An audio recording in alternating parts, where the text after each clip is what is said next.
Yeah, it's got it. Okay, so we're recording. Brilliant. Okie dokie. Right, everybody ready? I'm sure you let them in if anybody joins late, but it's us that's running late at the moment. First part of the meeting is the opportunity for members of the public to ask any questions or raise any issues or points they'd like to raise. So I'll throw the meeting over now to the members of the public. I think we've got Mark has emailed me asking me to speak. If you want to speak, Mark. Thank you. Well, it's regarding the waste recycling, having just read what was on the village website on the reply that came a couple of weeks ago, by the look of it. Yeah. As long as 5 or 6 years ago, we were challenged by the staff at Curtin Waste Recycling Centre, and they told us not to come anymore with the trailer and go to Gainsborough. Yeah. It's about 10.5 miles to Gainsborough, so I admit, you know, we do at spring get quite a lot of waste. So we bought a larger trailer, so we didn't have to go so often. And to be fair, we probably only go once or twice a year maximum. There was no problem whatsoever. It worked really well until this year. I accept this year to be an extremely unusual year, to say the least. But once the recycling centres reopened, we also accepted the ban on trailers longer than 6 feet until for 2 to 3 weeks, we were told by West Lindsey to clear the backlog. Yeah. Our trailer did in fact remain loaded in our garden until October. We never did get it to any waste recycling centre in Lincolnshire. We got rid of it because a friend of mine wanted to borrow my trailer, and he lived at Brigg and took it to Broughton to empty it. I've contacted Lincolnshire County Council, West Lindsey, including Leslie Rowling, Andy Snee, Liz Clues, Lincolnshire County Council even accused me of being a commercial gardener and told me to pay North Lincolnshire County Council £120 a year to obtain access to a licence to access their sites. Well, we pay a fair bit of local tax now for just my wife and myself. Why should I pay another £120, you know, for a service that Lincolnshire cannot or will not supply? I've spoken to the recycling. I looked at the recycling websites today, and West Lindsey, who don't run the site at Gainsborough, they clearly say it's Lincolnshire County Council, do not mention anything about trailers. But Lincolnshire County Council site still says no trailers longer than 6 feet. So how can that be? You know, when's that ever going to come off? I accept there was a problem at the beginning, but now surely time has come that can be altered. Would Leslie or Mandy like to come in on this one? Because I know that Leslie and I have spoken about this a year or a couple of years ago now, isn't it? Yeah, we raised it at the time, and because they had a reciprocal agreement in place with North Links, and then during COVID, they seem to have gone back to what they were doing. We were certainly hoping that they would go back to some sort of normality, but they haven't at all. And I completely agree with you, Mark. The issue with the trailer, I mean, can you get trailers that short? I mean, I thought they were all longer than that, weren't they? I don't know much about trailers, but I know the frustration. I mean, can I suggest that the clerk now writes to the county council and says that it's time that this is addressed? It doesn't make any sense. All of the councils are signing up to strategies of the climate change. They're all trying to encourage people not to drive around the county. The issue of fly tipping in West Lindsey is a huge problem. So can I suggest that the clerk formally writes to the council and asks them to take up this issue, because it doesn't make any sense. I mean, Mark, I completely agree with you. And the county councillors have been writing in, and we've written in, and Adi Selby, who's in charge of the waste services at West Lindsey, you know, that Lincolnshire County Council run the sites, and they just seem to be set in, you know, we're doing it like this and we're not going to change. So we just need to continue to apply pressure to them, really. So that would be my suggestion. It's going to, in fairness, it's probably only going to, and all the time COVID's going on into next summer, it's going to carry on, isn't it? It's just very frustrating. I do sympathise with you. Yeah, it's a crazy situation. It really is. I think, and they're so intransigent. I think we discussed it last month, didn't we? And we were going to try and get some sort of letter together. You know, we were going to move in that direction. So I think if we can do that, Kyla, and we'll put it on the agenda for January, and by then hopefully we'll have a response from them. I mean, has Mandy got any response? Because I know Liz has been chasing up the fly tipping has increased considerably. So West Lindsey are really not happy with the way the county council are running them at the moment, anyway. But I do think that, you know, it doesn't, unless you write to the person in charge of it at the county council, it sort of just filters off into the ether somewhere, doesn't it? And I'd encourage other residents to do the same. If residents write alongside the parish council. Yeah, but the parish council themselves carry a lot more weight than an individual resident. So that's it. That's why it's important. Does Mandy say something? What I don't understand is there was one day for cardboard, one day for this, one day for that. It was absolutely ludicrous. I had more telephone calls during the previous lockdown, and more phone calls with fly tipping, and still continuously get them. It's absolutely crazy. But, you know, why can't they just open them? Why do you have to book? You know, the queue is, you know, has never ever been, if you can't social distance there, I can't see how they, you know, can actually physically manage, you know, one car in, just one at a time. Simple as that. It's not even hard. It must be one of the simplest things to actually monitor in the whole of the world. And it's, you know, you're getting rid of waste, you're outside, you know, so if one can go through, you know, they can soon see by the CCTV or wherever they're standing. You know, it's just absolutely ludicrous. I've never heard so much ridiculous in all my life. And one of the gentlemen lost the will to live. He actually took it to Scunthorpe and got rid of his cardboard there. He said it's not like you know, a ton of bricks or, you know, a nuclear bomb that I'm actually dropping off. It's a bit of cardboard.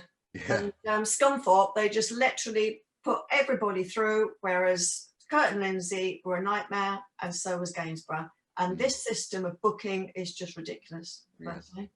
So we'll make sure that's in. I think we'll make sure that's included in the letter. Is I mean, my personal thing is the fact that we are supposedly doing this for climate change, environmental reasons, and yet we're being told we've got to use extra petrol to get over to Gainsborough, and it just that winds me up. And also doing multiple trips. Yeah. Sorry, Mandy.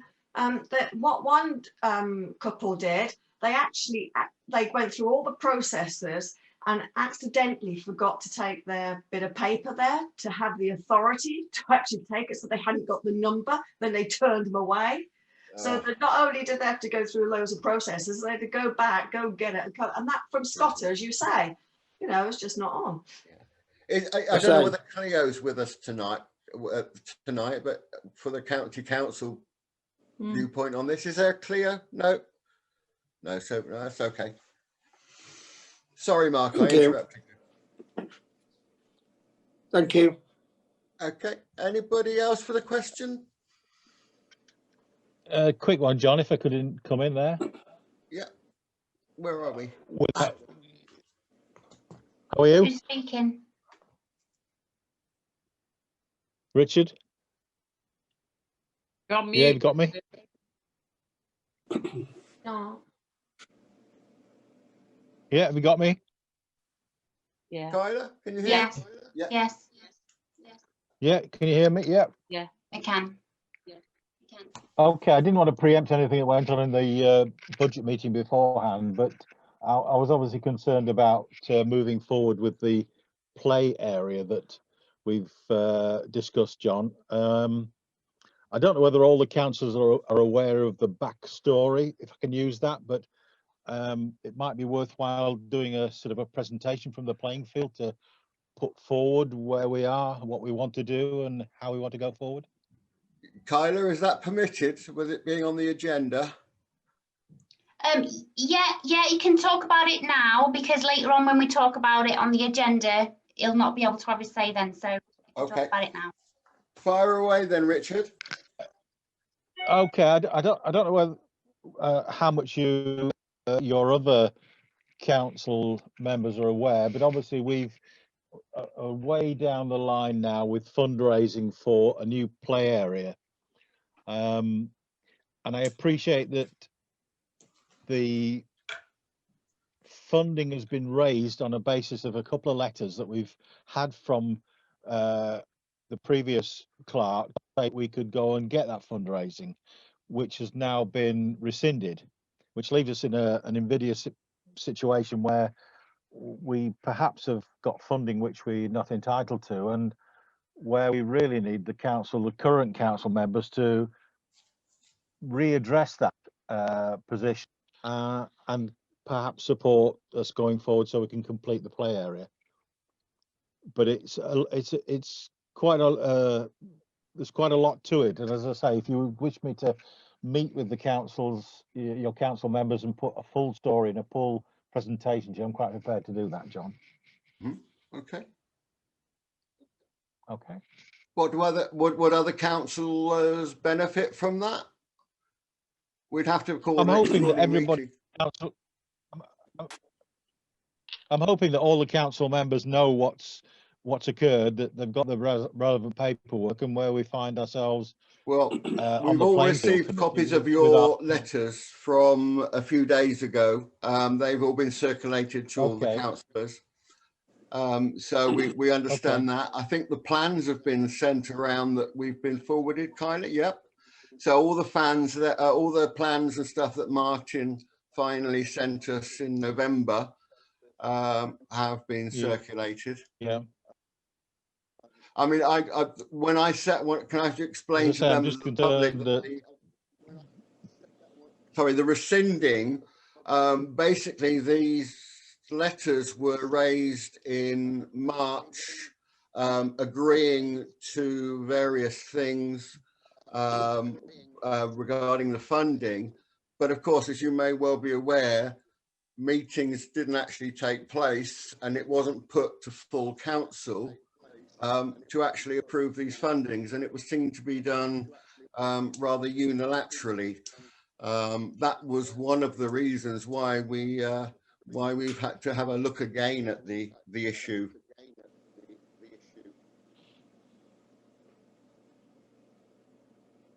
Yeah, I accept that, John. I'd say the parish, the playing field have acted in good faith without knowing the way that the offer was made, the acceptance of that was done. So we've acted in good faith without knowing what's gone on behind the scene. I would make that point. Yeah.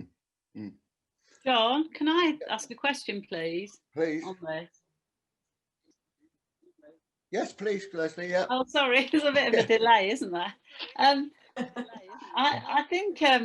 I think this is going to be a bit of an issue with the parish council, that while there's a lot of really, groups in the village that have done a huge amount of work and really done some really good work raising funds for some fantastic, what sounds to be fantastic facilities, and I think there's just been a little bit of a gap between in the governance, in terms of the group have gone ahead, these groups have gone ahead thinking, well, it's during COVID, let's get this done, it's going to be fantastic, we know we want to do this, and thinking the parish council's behind them, and now we're playing a little bit of catch up.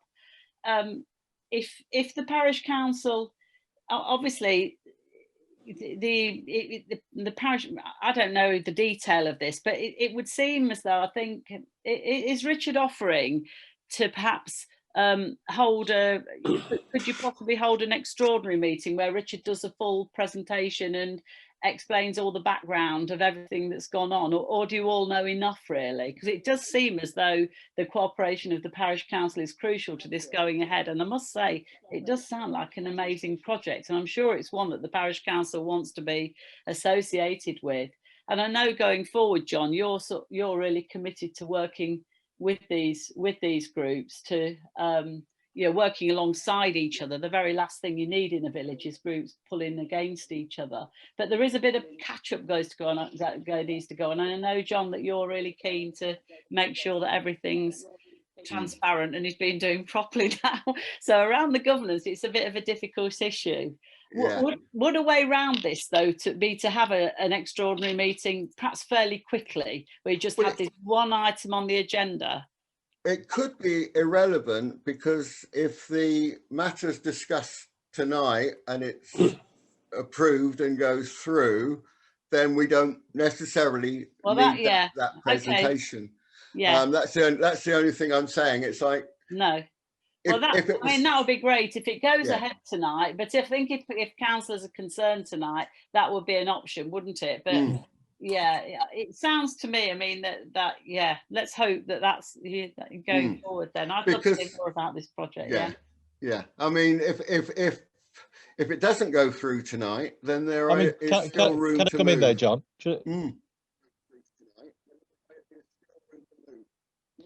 Yeah, it's just to say we are fully transparent, again, using your expression, on our side. And if we can show you exactly what we've done and make sure you're happy with our processes, it's all there. We're not trying to, we do appreciate the job you've got. Yeah, if I can put that to you, we do appreciate it. So we're here to show what all we've got and all we want to do. So that's as simple as that. Thank you, Richard. Thank you. Chairman, John, as well, the other thing, Richard, it is at your discretion whether you allow Richard to be part of that agenda item and to be there to answer questions. It is at your discretion. You don't have to say he's not allowed to speak. I know that's how things used to run, but you don't have to. It's at your discretion. Thank you, Leslie. Thank you. I think I'd really value some context behind it all, Dick. It would be really useful for me coming new into the parish council. So yeah, sure. Thank you for the offer. Yep. Okay. Yeah. Any more for any more? Anybody got their hands raised, Kyla? No, I've got a lot of people with cameras switched off and muted. I have asked them if they want it on, but from my end, I can't see anybody else wanting to say anything. Okay. Hey there, Kyla. It's Paul Wood. Hi. I still haven't got visual contact with you for some reason. I haven't done anything at this end. I can hear you. I have no idea. We can see you, Paul. We can see you, mate. Yeah. I can see you, Paul. I've got nothing here. I'm just sat here. I haven't touched anything, done anything, but I can hear you clear, but I can't see anybody. Can you see anybody at all, Paul? Or just... No, nothing.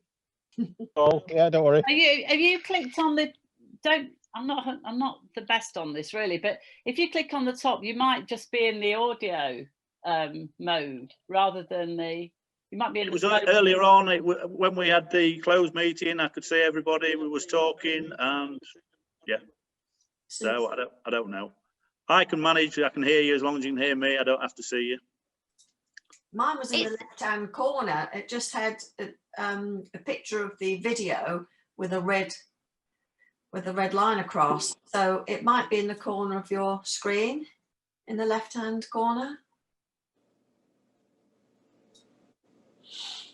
Yeah.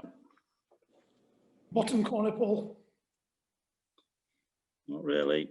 Yeah, I do think it's something your end because we can see you. Yeah, as long as you can hear me, I'm obviously you can see me, but I say I've sat here and I haven't touched anything, so why it's gone like that, I don't know, but we'll carry on. I'll manage.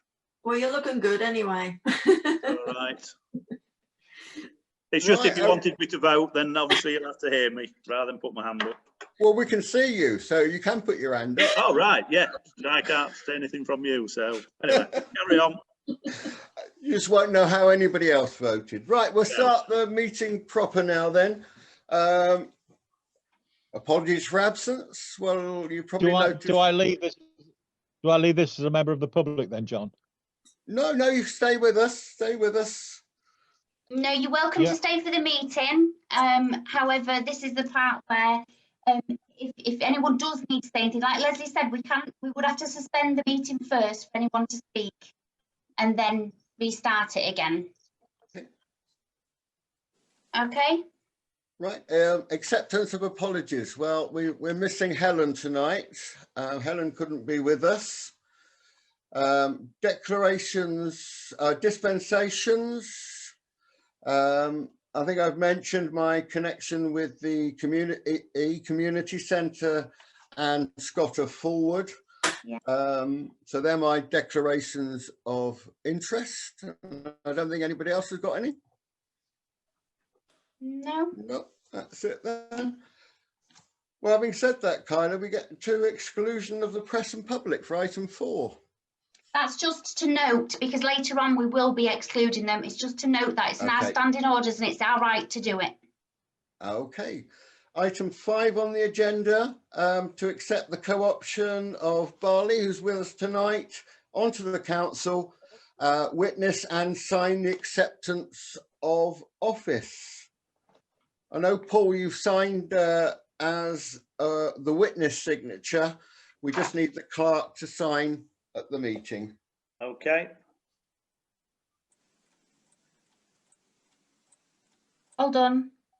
Okay. Yep. Good. Item 6 on the agenda, to approve the minutes of the last meeting held on Monday the 9th of November. Minutes have been circulated. I come across a couple of corrections that need noting.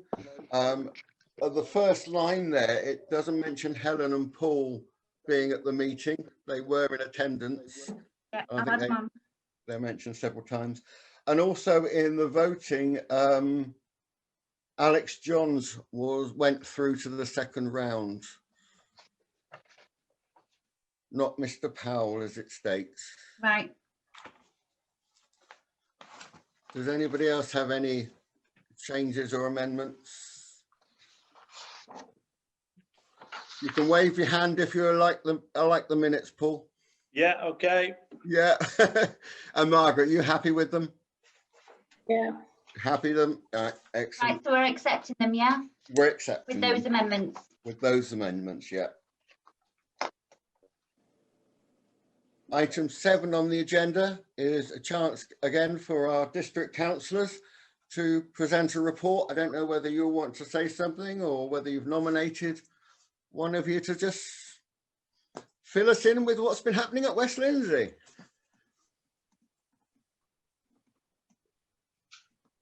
Mandy, Liz, do you want me to say something? Yeah, can do, Leslie. I don't think. Well, yeah, it's quite. I mean, West Lindsey are continuing to try and work to support people in the community, and they're still working remotely. There's no live meetings going on. From the viewpoint of us councillors, I'm continuing to work, particularly a couple of projects. Really, the main one is the flooding, working to try and see if we can make some ground in terms of getting some real movement that's going to make some changes on the way the river is being managed. We've got a meeting planned for next week with the head of the lead, the Lincolnshire County Council Lead Flood Authority, 9 o'clock in the morning next week. And I'm hoping that we're going to get some support from them, and then hopefully we'll come back to with the parish council with some something a bit more concrete about how we're going to move forward with it. But I'm quite hopeful that we've got a few attended the internal drainage board meeting, and there's a lot of support there from some of the North members and some of the other people that are on that drainage board to come and help us see if we can put something in place to get things sorted. It is really, really important. And I know this weekend, you know, when we see the rain coming down and we can see them the Environment Agency doing some of the work that they're doing. I know it causes great concern. Yes, so I think that's all. There's ongoing planning things. We are carrying on with the. I'm pleased to hear that they've purchased the speed equipment, the speed checking equipment, and we are having quite a lot of discussions with people and with the environment group on West Lindsey about trying to make it a whole like West Lindsey cross-party campaign to get speed limits dropped across the whole of the district. A lot of people in Scotter have fought over the years, and in a lot of the other villages, and they all get batted off really by the county council in various ways. And I'm convinced that the only way to make any real headway is if we all really try and pull together and do it in a cross-party way that really gets, gets going on it. So that's where I am at the moment. Well, hopefully if we can even have the point of cross-party parish councils coming together, because we're all the parishes in this area are suffering from speeding traffic through the village. Yeah, I think they are across the whole district, John. Yeah, absolutely. Brilliant. Just mention one thing about, there's a local gentleman who is actually in Scotland. I'm just going to actually read it straight from here. And he's he's a war veteran, very, very mature. He's actually at Holly Tree Lodge Care Home in Scotland. And this year has been a very difficult year for him, and especially the residents. And one resident, Harry, has decided he would like to raise money for activities which all the residents enjoy. So I can share this. So he's actually hoping to raise £500. Well, I donated £100 yesterday, and I've had a chat with Leslie to see if we can all sort of like do that. But it would be quite nice, a little something from the parishes or anybody really, a small town. But it's him who's doing it on his own, which is fantastic. I used to work in a care home, and particularly with music and movement and things like this, you do need to be creative, but also some of the equipment on that is quite extortionate, very expensive. So it's a really lovely, lovely thing to do. So I think he'll get quite a bit of local support, but it'll be quite, I just thought I'd share it with you. I can text it through if you want me to. Excellent, thank you. Just on the issue of flooding, it's going to come up in my chair's report, but for Leslie, we met with a gentleman, Paul and I, called Greg Oakes, who is the operations manager, and I know he'd very much like to communicate with yourself, Leslie, to try and coordinate things. He's one of how many, I don't know how many operations managers that we've got through. I think Paul threatens them away every 6 months. But we're on the ninth one at the minute. What's his name? Very interested. Something Oakes. What's his name? Greg Oakes. Paul, have you got his contact details? He's got. He wouldn't give me them. I had to give him mine, and then he'll get in touch with me. Have you got them, John? No, that's what he said to us all. No. None of the Environment Agency want to give you any contact details other than one email address. Yeah, Greg Oakes. I'm sure we'll track him down, Leslie. Okay, that's good. All right. Okay, thank you, councillors. We'll come on to the chair's report. Mine's quite a brief one this month. Just firstly, I'd like to properly welcome Kyla as our new parish clerk. She's got stuck in already and is well and truly getting her feet under the table and getting to know our problems and issues here in Scotter. Since our last meeting, I've spent a lot of time preparing documents for the transfer from our old website to the new website, which should be up and running in the next few weeks. The old website basically isn't fit for purpose, and Lincs County Council have discontinued it. So there'll be a new website announced, and you'll find all the information there. I've also had a number of meetings and discussions on the flooding matters. Work's being carried out at the moment on the river with contractors removing and clearing weed. I think they've got a fair bit more to do on the clearing of the weeds, because as Paul and I clearly saw, they've just been thrown onto the side of the bank, ready to be washed into the water as soon as we get any rain. We also met with Greg Oakes, and who's the operations manager at the Environment Agency. Erica was also there. There was a full and frank discussion, I think you can safely say, with Councillor Wood explaining to them what the neglect over the last 40 years has caused and the distress it's caused to residents.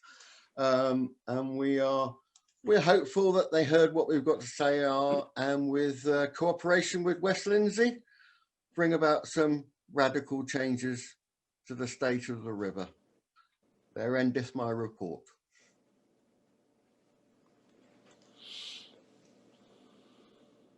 Item number 9, the clerk's report. Hey. Hello, everybody. Just wanted to say hello to start with to everybody. If I haven't met you in person, it'll be something we'll strike up a relationship over Zoom. Just a few things from my first couple of weeks, really. Actually, today is my official first day. Have been dipping my toe in over the last few weeks, right up to my neck, really. But so first things is banking. Although the mandates have been sent off, they still haven't come back with access to the bank account yet. After a phone call, they still won't release any information because I'm not on the account. But hopefully in the next week or two, we will get access to the banking to make payments easier. We do have access to it at the minute, but only via Margaret doing telephone banking for us. So, you know, hopefully that's going to become an easier process. Secondly, we've had to write off to the VAT office for our VAT information. After trawling through every piece of paperwork and account I could find on the laptop, and I cannot find our registration number for VAT. I'm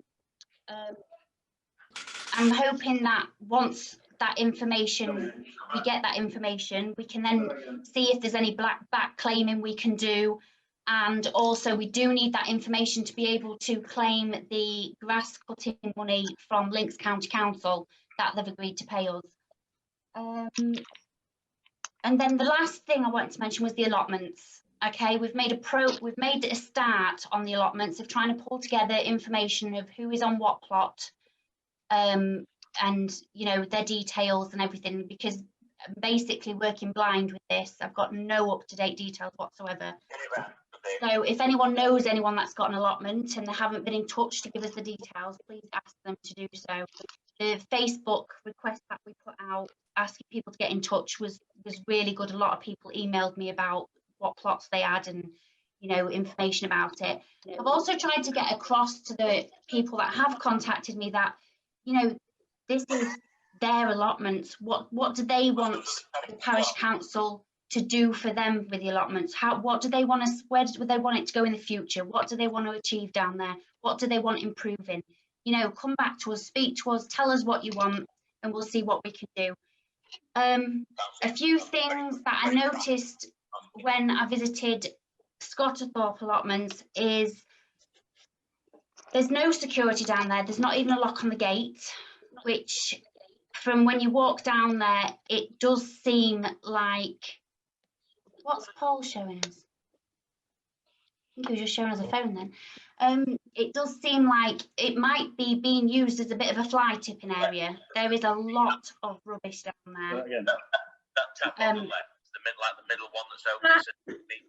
Yes, In Margaret? In the past, Kyla, there has been new locks and chains to wind round the gates purchased. Where they've gone to then, I don't know. If people are going and not fastening them, The middle one, click they'll on be it. taken, doesn't it?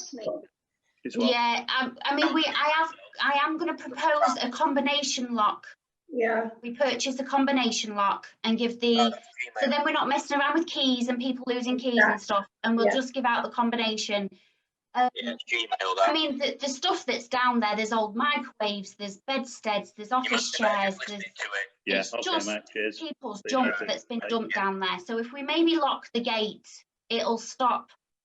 You know, if it is not the allotment holders and it is the members of the public that are just using it as free access to dump stuff, then hopefully that'll stop that. A lot of the allotment holders came back to us asking for access to water. I didn't realise there were taps down there. John mentioned to me the other day that they were switched off because of someone left them running, or for some reason the water was left running. I don't know why, and we got a massive bill.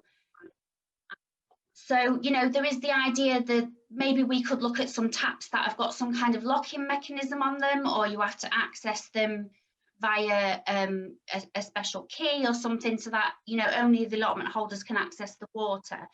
But these are all things to look into, and it's something that is going to be, you know, a kind of project over the coming months, and hopefully by, you know, spring they'll be in a position where they can actually get back to the point where they're proud of their allotment and it can, you know, be used for the purpose it's supposed to be used for. So so that's where I'm at really, and that's me done. Thank you very much.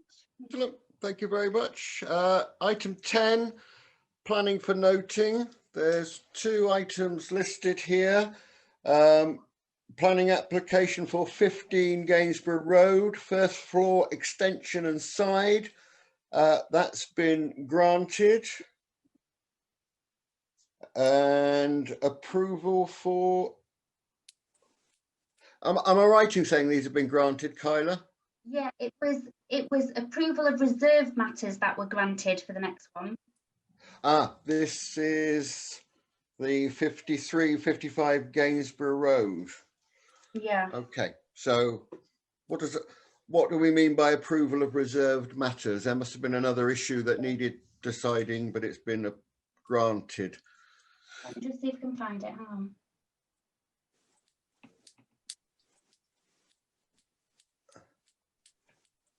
Well, we certainly haven't sold any land, so I don't think it's been that issue. I've missed. I should have put a bit more description there, shouldn't I? I've missed something off. Is that it?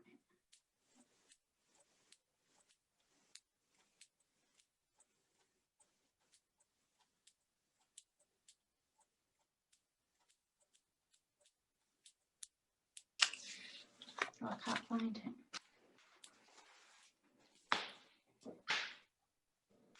Want to move on, John, and I'll come back to it. Okay. Item 11, finance update and payments. Well, this is over to you, Kyla, on this one. Parish account payment schedule as attached. Everyone seen that? Yep. Okay. Yeah. Did you want to say anything, Kyla, on that? On the payment schedule that was attached, do you want to say anything on that?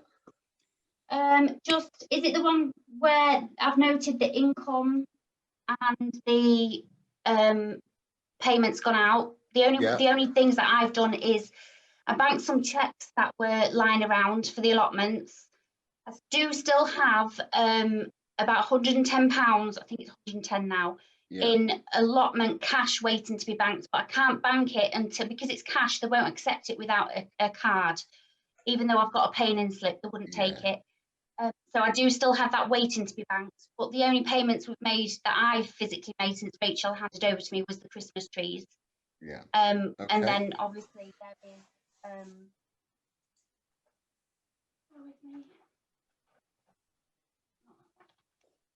there is just the hours that to approve that I've done, which I sent attached. Okay. And the other item here is to confirm the bank balance and statements. Are we in a position to do that? No? I did. I emailed it out earlier. If everyone saw it, the bank, this photograph of the bank account with the balance and my reconciliation showing that our accounts match the balance. Brilliant. Could I suggest, Kyla, that we put the bank as an agenda item next month, because we've been in this position now since August. And poor old Margaret must be getting fed up with talking to the bank. They must know you by your first name when you ring up. I mean, if it's an issue of changing bank, I think that's something we need to talk about and maybe actually action if we're still not sorted by January. Yeah. Yeah, we would need to look into whether, if we haven't got access fully yet, if they would actually let us move our account. But it's definitely worth looking into if we can't sort something out by then. Excellent. So we'll have that on the agenda for next month. It has been mentioned before after the local bank, I don't know which was the last one, Scunthorpe or Gainsborough, closed, and then it's Grimsby's the nearest, I believe. Well, I know there is one bank that Lauk recommend to parish councils because they're used to these kind of problems cropping up with parish councils, because you're not going to have the same people on there every year because people resign and get elected or whatever. So yeah, we can have a look at that. Right, the next item on the agenda. Oh, John, are we able to share them documents on the screen for everyone's benefit or not? Are we, Kyla? I don't know. Not yet, no. Unfortunately, the Zoom license that we're using at the minute is still the interim clerk Rachel's license, because we haven't got one yet. Okay, get it. And things like, when it comes to things like that, note my wages and things like that, I have, you know, that has to stay private because it's, you know, it's not fair to give out my income to people. But the bank reconciliations and everything, yeah, normally that's what I can't get them because I've got Rachel's Zoom account here and I've got our laptop here and I can't get one to the other. Okay. Okay. Thank you. You have had them by email though, Bally, I have it just for the benefit of everyone else, that's all. No, that's fine. Yeah. Going forward, we will be completely open and transparent. I just need to get things, like I say, today is officially my first day, so I need to get things a bit more up and running. Please don't apologise. It's just no, yeah. Okay. Okay, item 12 on the agenda is to approve the payments. Clerk's hours and wages for November as attached. Once approved, we'll these will be paid by the new accountants. Are they? I'm certainly happy that you've done those hours. I've seen the product of your work. Excellent. Thank you very much. Correspondence or items for noting. Apologise on behalf of Kyla for suddenly inundating your inboxes with emails, but this is what should have been happening in the past, and it will keep us informed on what's going on. Do we need to go through them at all, Kyla, or just? No, they're just for noting, so that you know you've all had them. You've all did you get a load of emails from Kyla, Barley? Oh yes, loads. Yes. There will be more than that, to be fair. It's just I did actually run out of time to send on some others, so just you know, read them if you feel that they're appropriate to you. You need, you know, it's a matter of keeping you informed. Excellent. Right, item 14, correspondence or items for action or discussion. There is only one item I think listed on here, and that's an email request for Parsons Field to be used for forest school activities. And I think this is not the first time this has been come forward. Would you like to say something on that, Kyla, or just an explanation? Let me find it, hang on.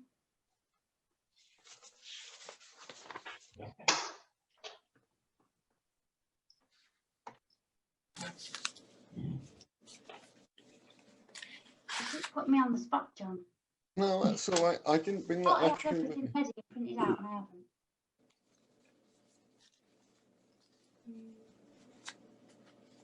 I can't remember where I put it. No, basically, if I remember rightly, what it is a lady that's contacted us, and oh, here we are. I've got it. Have you got it? I thought I've got it. from a Bev Oliver, Forest School Leader of the Woodland Skills Leader. They would like to run outdoor nature sessions for local children interested in using Scotland Woodland for this. They've been referred to us by the diocese as people that look after the land. She's run various outdoor sessions in similar woodland, and these include sessions at local primary school in their own grounds. She's insured, she has outdoor qualifications, whatever they are, as well as first aid certificates and all that. A retired teacher herself, and updated to mental health first aid qualifications. And she says the philosophy of the outdoor qualifications that she has support her ethos of leave no trace, works with landowners to improve their woodland, including litter picking, which, having been in the woodland this morning, is seriously needed, and providing coppicing of appropriate trees. She teaches children to respect any land we use, how to recognize any early problems with the natural world that needs help. And she says she'd like to discuss the possibility of running these sessions in Scotland Woodland with the parish council. I think something similar has happened in the woodland before, but for whatever reason it didn't occur. Am I right in saying that, Margaret? Yeah, I think something has, and I think it went through school. Yes. I think if necessary, we can redirect her through the school, but I think she's seeking our permission to use the woodland to do that. Sounds good, Paul? Yeah, I think so. How many times will she be wanting to use it, or, you know? That's not clear at this stage. Obviously, a lot of people out of the village do use it as well. Mm-hmm. So it would, you know, have to take part with them going through as well as that going on, I would have thought. Yeah. Yeah. Well, we saw the children this morning walking. We did, yes. And it must be an experience, and yeah, be quite nice for them to appreciate what's going on in the village and with regards to fauna and trees and everything else. So yeah, the best time to learn, isn't it, at that age? Absolutely. So we're in favour of that, Barley? Yeah, just one question then. So as long as it's within using school children or children from our parish, mm-hmm. And then secondly, we just need to make sure there's no charge for this. Oh, absolutely. Yeah. I'm with you on that. So can we reply in a similar vein with those conditions, Kyla? Yeah, that's a yes. Good. Thank you, everyone.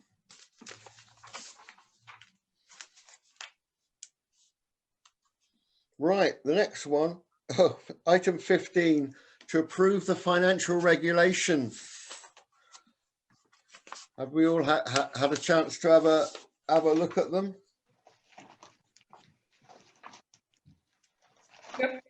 Yep. I'm trying to find them myself.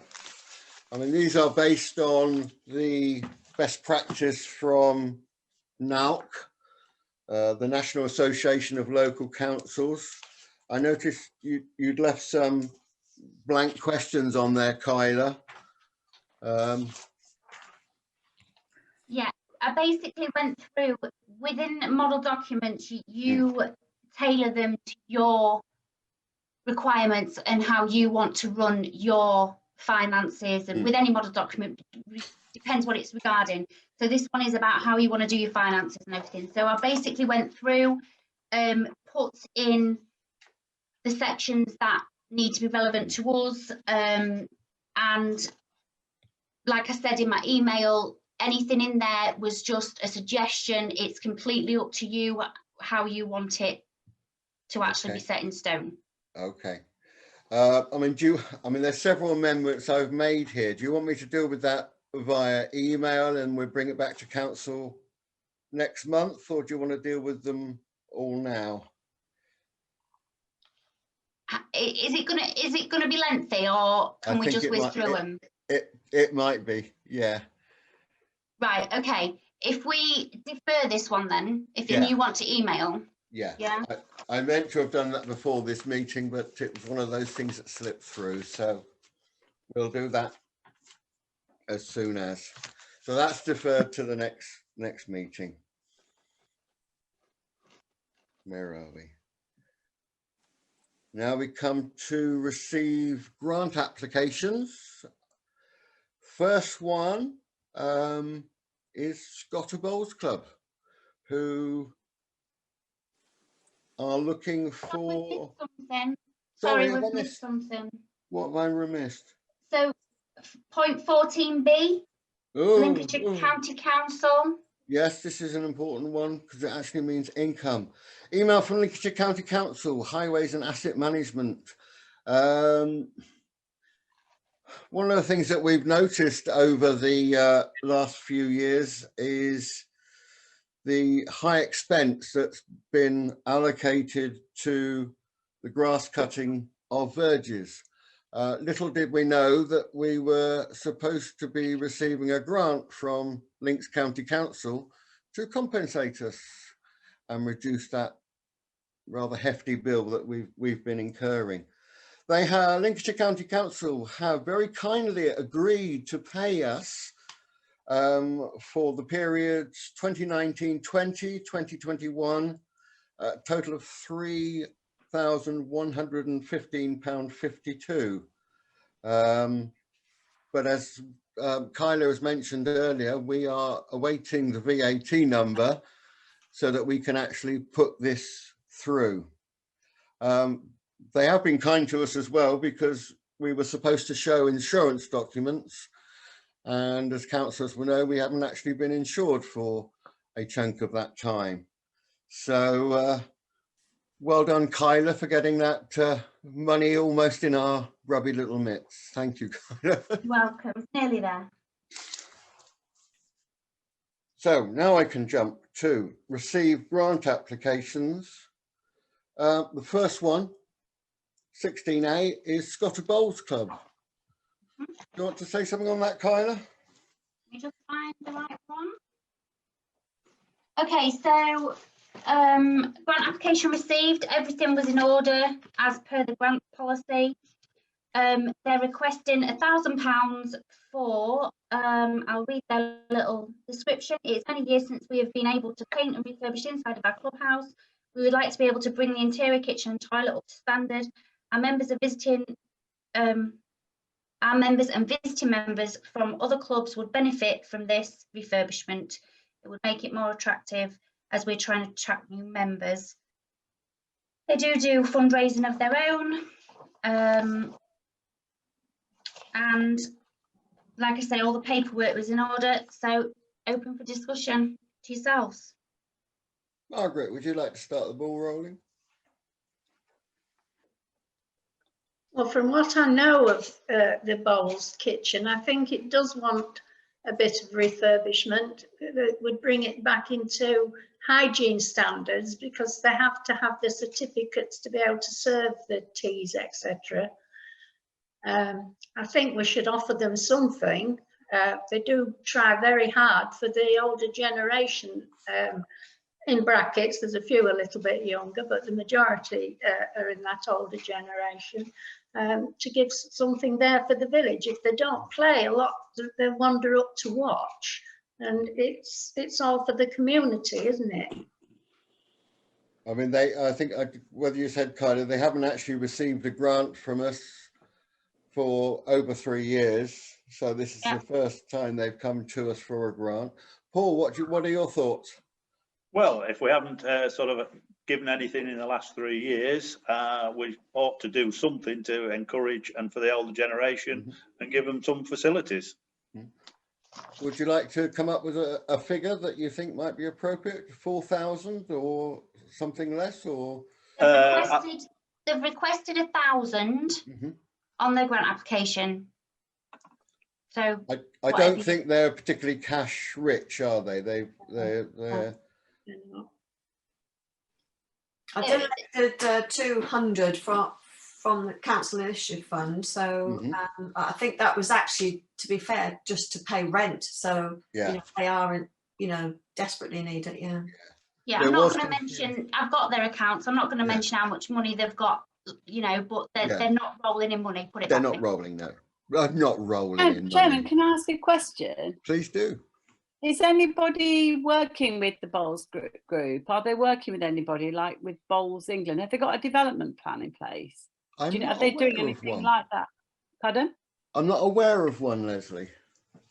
Okay, No. because I just know in Gainsborough, I've worked a lot with the indoor bowls people in Yeah. Gainsborough, and they didn't really have anything like that going and on. And they sometimes those groups that don't know how to generate new members, they don't know how to advertise what they're doing. And it might Yeah. be that there are some people in the village that could help them do that, and that someone on the parish council could help them do that. I'm not sure. I don't know what they're doing at all. But We could do a bit of signposting between us, couldn't we? So yeah, I think, John, that'd be really. It might. I don't know. I'm just Yeah. saying. I mean, you're obviously very good at that sort of stuff, and it might be that, you know, they need to advertise what they're doing, get more members, because that, of course, is what brings your income in, isn't it? yeah, absolutely.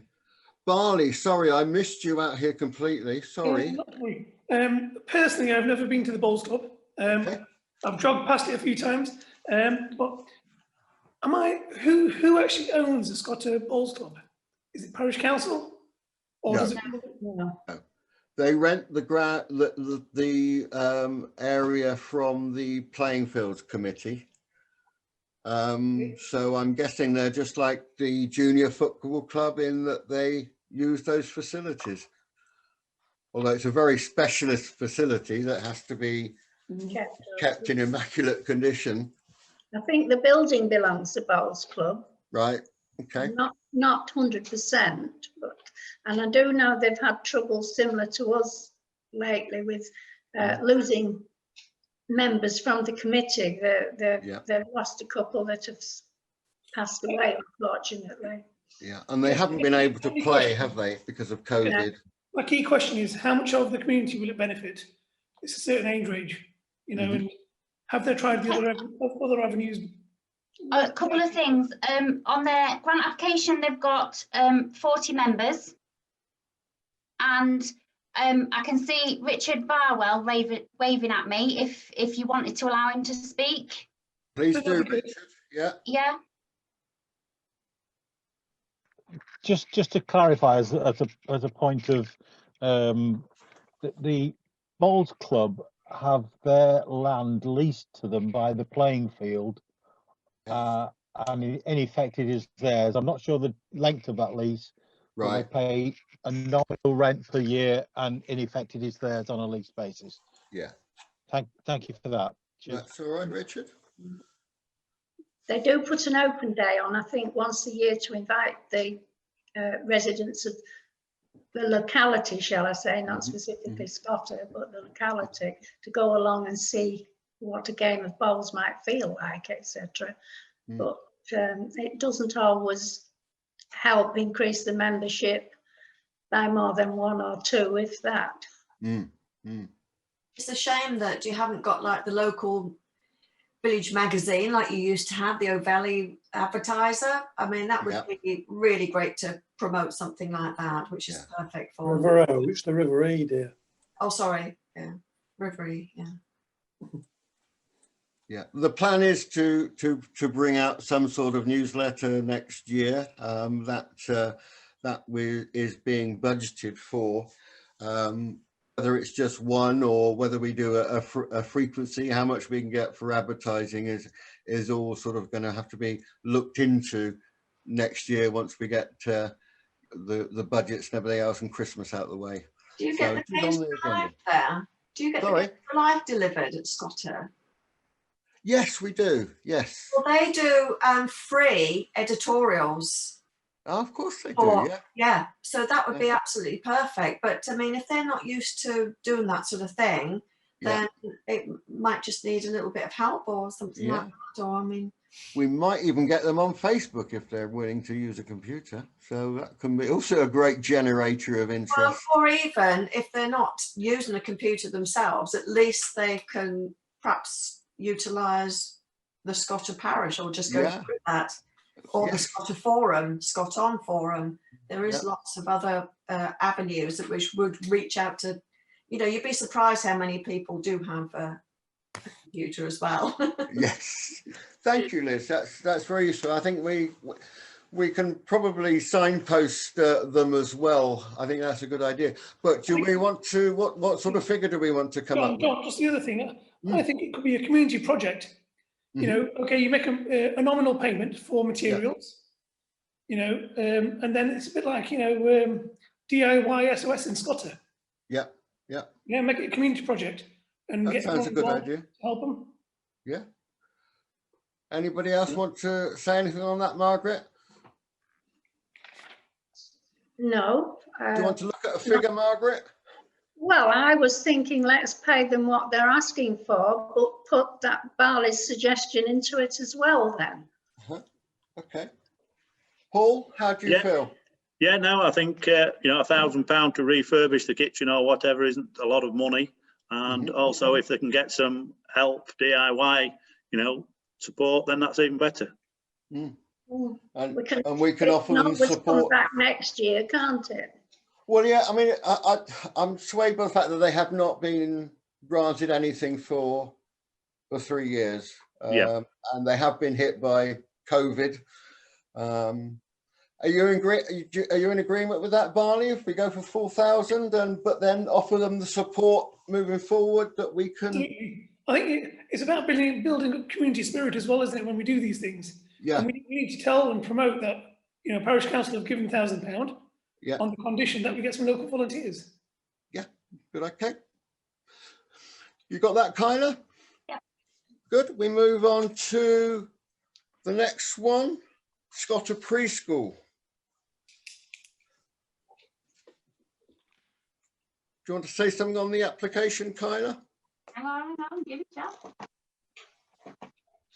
I did send off the information through for this one, didn't I? Right, okay. So, the preschool run within the village hall, and they are requesting £570 for a mud kitchen and a foldable climbing frame. They have filled in all the grant application, given me all the forms that are required. They do run as a charity. They've got a registered charity, and their bank accounts are very healthy.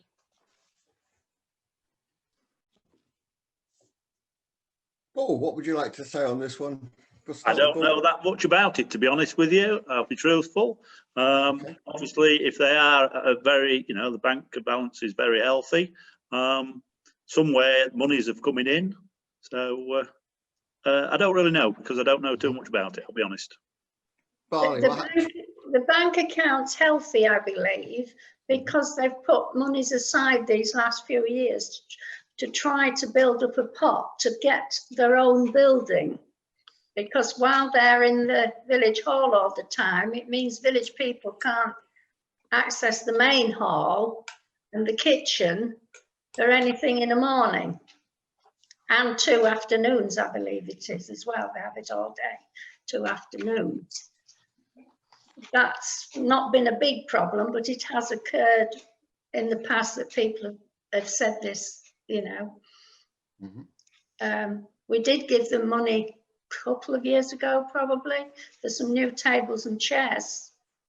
For the hall. They received £500 from us last year and 700 the year before. For what reasons, it's unclear, but I imagine they were constantly in need of replacing their equipment. You might find as well, John, that being a charity, they've obviously got to have reserves and everything else, and pensions and whatever for staff. So some of that is probably ring fenced, some of that money for their commitments as a charity. Barney, would you like to have any dealings with the preschool? I think firstly, I read the application and very supportive of it. I think it's a great thing that we do, you know, within next generation. my key question is from a legality side. As a council, should we be donating to a registered charity? Kyla. I don't know. No, I don't. Good question. Kyla. Don't believe there's any reason why not. If it's a charity that benefits the community, I'm not aware of any reason why not. Okay. It's just I know from previous experience, one charity is not allowed to donate to another charity. That's correct. Yeah. Yeah, but we're not a charity. Parish council to a charity. We're not a charity. We're considered a corporate body, so that we're certainly not a charity. And then my next question is, we're considering these grant applications. How much have we got in the budget? Kyla, have Not- we a budget? Not officially. No. So Going forward, there will be. Going Okay. forward, there will be, but it's been a bit haphazard over the last few years of who's got money and why they've got money, and I've not really got explanations of to why who's been granted what over the last few years. I've got amounts showing in accounts, but I don't have a lot of paperwork backing it up, so I'm a bit I can't be very helpful. It's a bit vague, I'm afraid. that's fine. So then my next statement really is more around, do we pause grant applications for this time being until we get a clarity on our accounts? Because all we're doing is raising false expectations. Really? No. Interesting point. What sort of numbers of children are going and being looked after? Not It sure. doesn't it doesn't say in the how many children, but I know it's very popular. They do have a lot of children in there. Ages 2 to 4, just under 5, ages 2 to 5. A range of learning and development activities combining learning with play in a programme run by professionally trained adults. I mean, I can only give you the information I've got, what I've sent through to you. So. I know when I've been about, it has been very busy, and I do think that the people that run it are very professional in what they do. It's such a valuable resource though, because then it allows the mothers to go to work a little bit as well. I'd imagine they have about 40 children in there most days. Thinking about the groupings that when I used to drop my grandchildren in a year or two back. How do we feel about putting a figure on it, if at all? Margaret.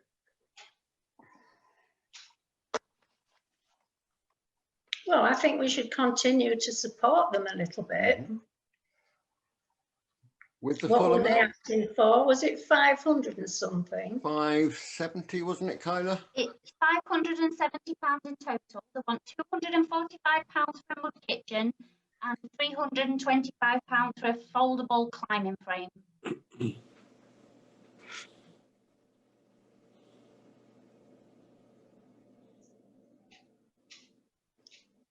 I'm in the place where we should support it.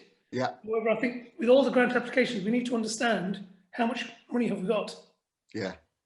Because it's pointless, raising the hopes of people and then saying, sorry, we ain't got money now. Or Yeah.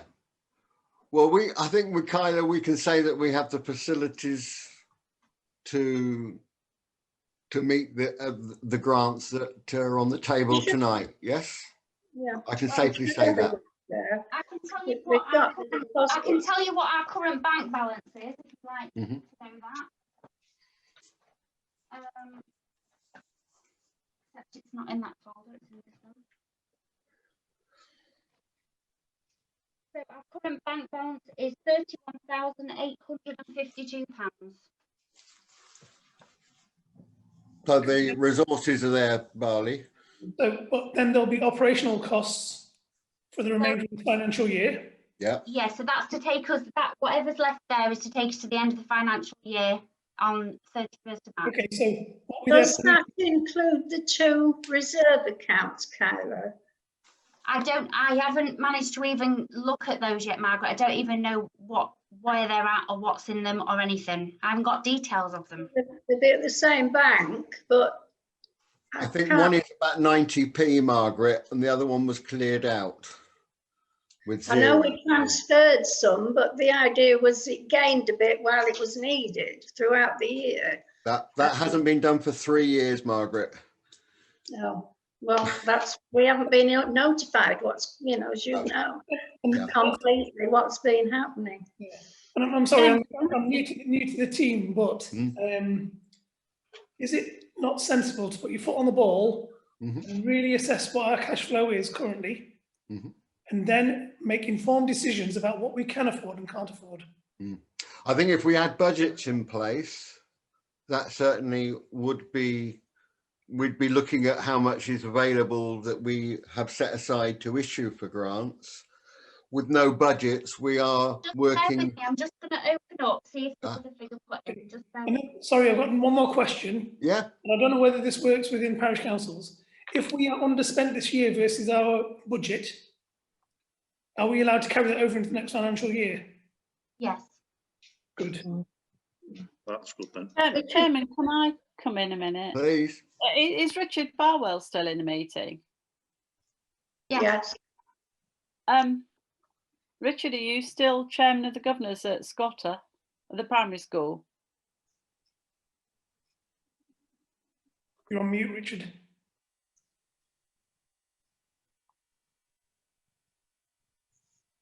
Yeah, he's on mute. He's crossed out. Okay. What I was going to say, I mean, from what I understand, and this is what I want to know, Richard. I think he's with us now, Leslie. Okay. Yeah. I was going to say that I'm a bit married man's pace, Leslie. Sorry.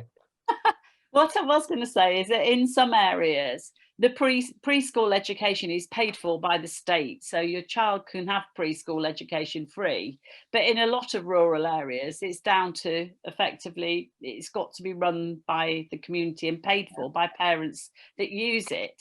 So from what I know this is a thriving playgroup, but they do have to raise funds themselves to fund it. It's not funded completely by the state. This is why I was checking you're in there, Richard, because you would know to what extent there's any preschool provision at Scotter. But from what I understand, that's what it is. And this is a relatively small amount. And while I do respect what Bally says, I think in general that's a good point, but this is quite a small amount. And it's up to you. Richard, can I just come back in a minute? Just to answer about Bally. So in 2019 to 2020 year, there was 13,000 paid out. Oh no, 13,000 budgeted for grants and 18,000 was paid out. And in 2021, this is the year we're in now. I've lost it now. Hold on. Scrolling too fast. The budget was 12,220. Okay. So my next question then: what are the consequences if, as a parish council, we overspend?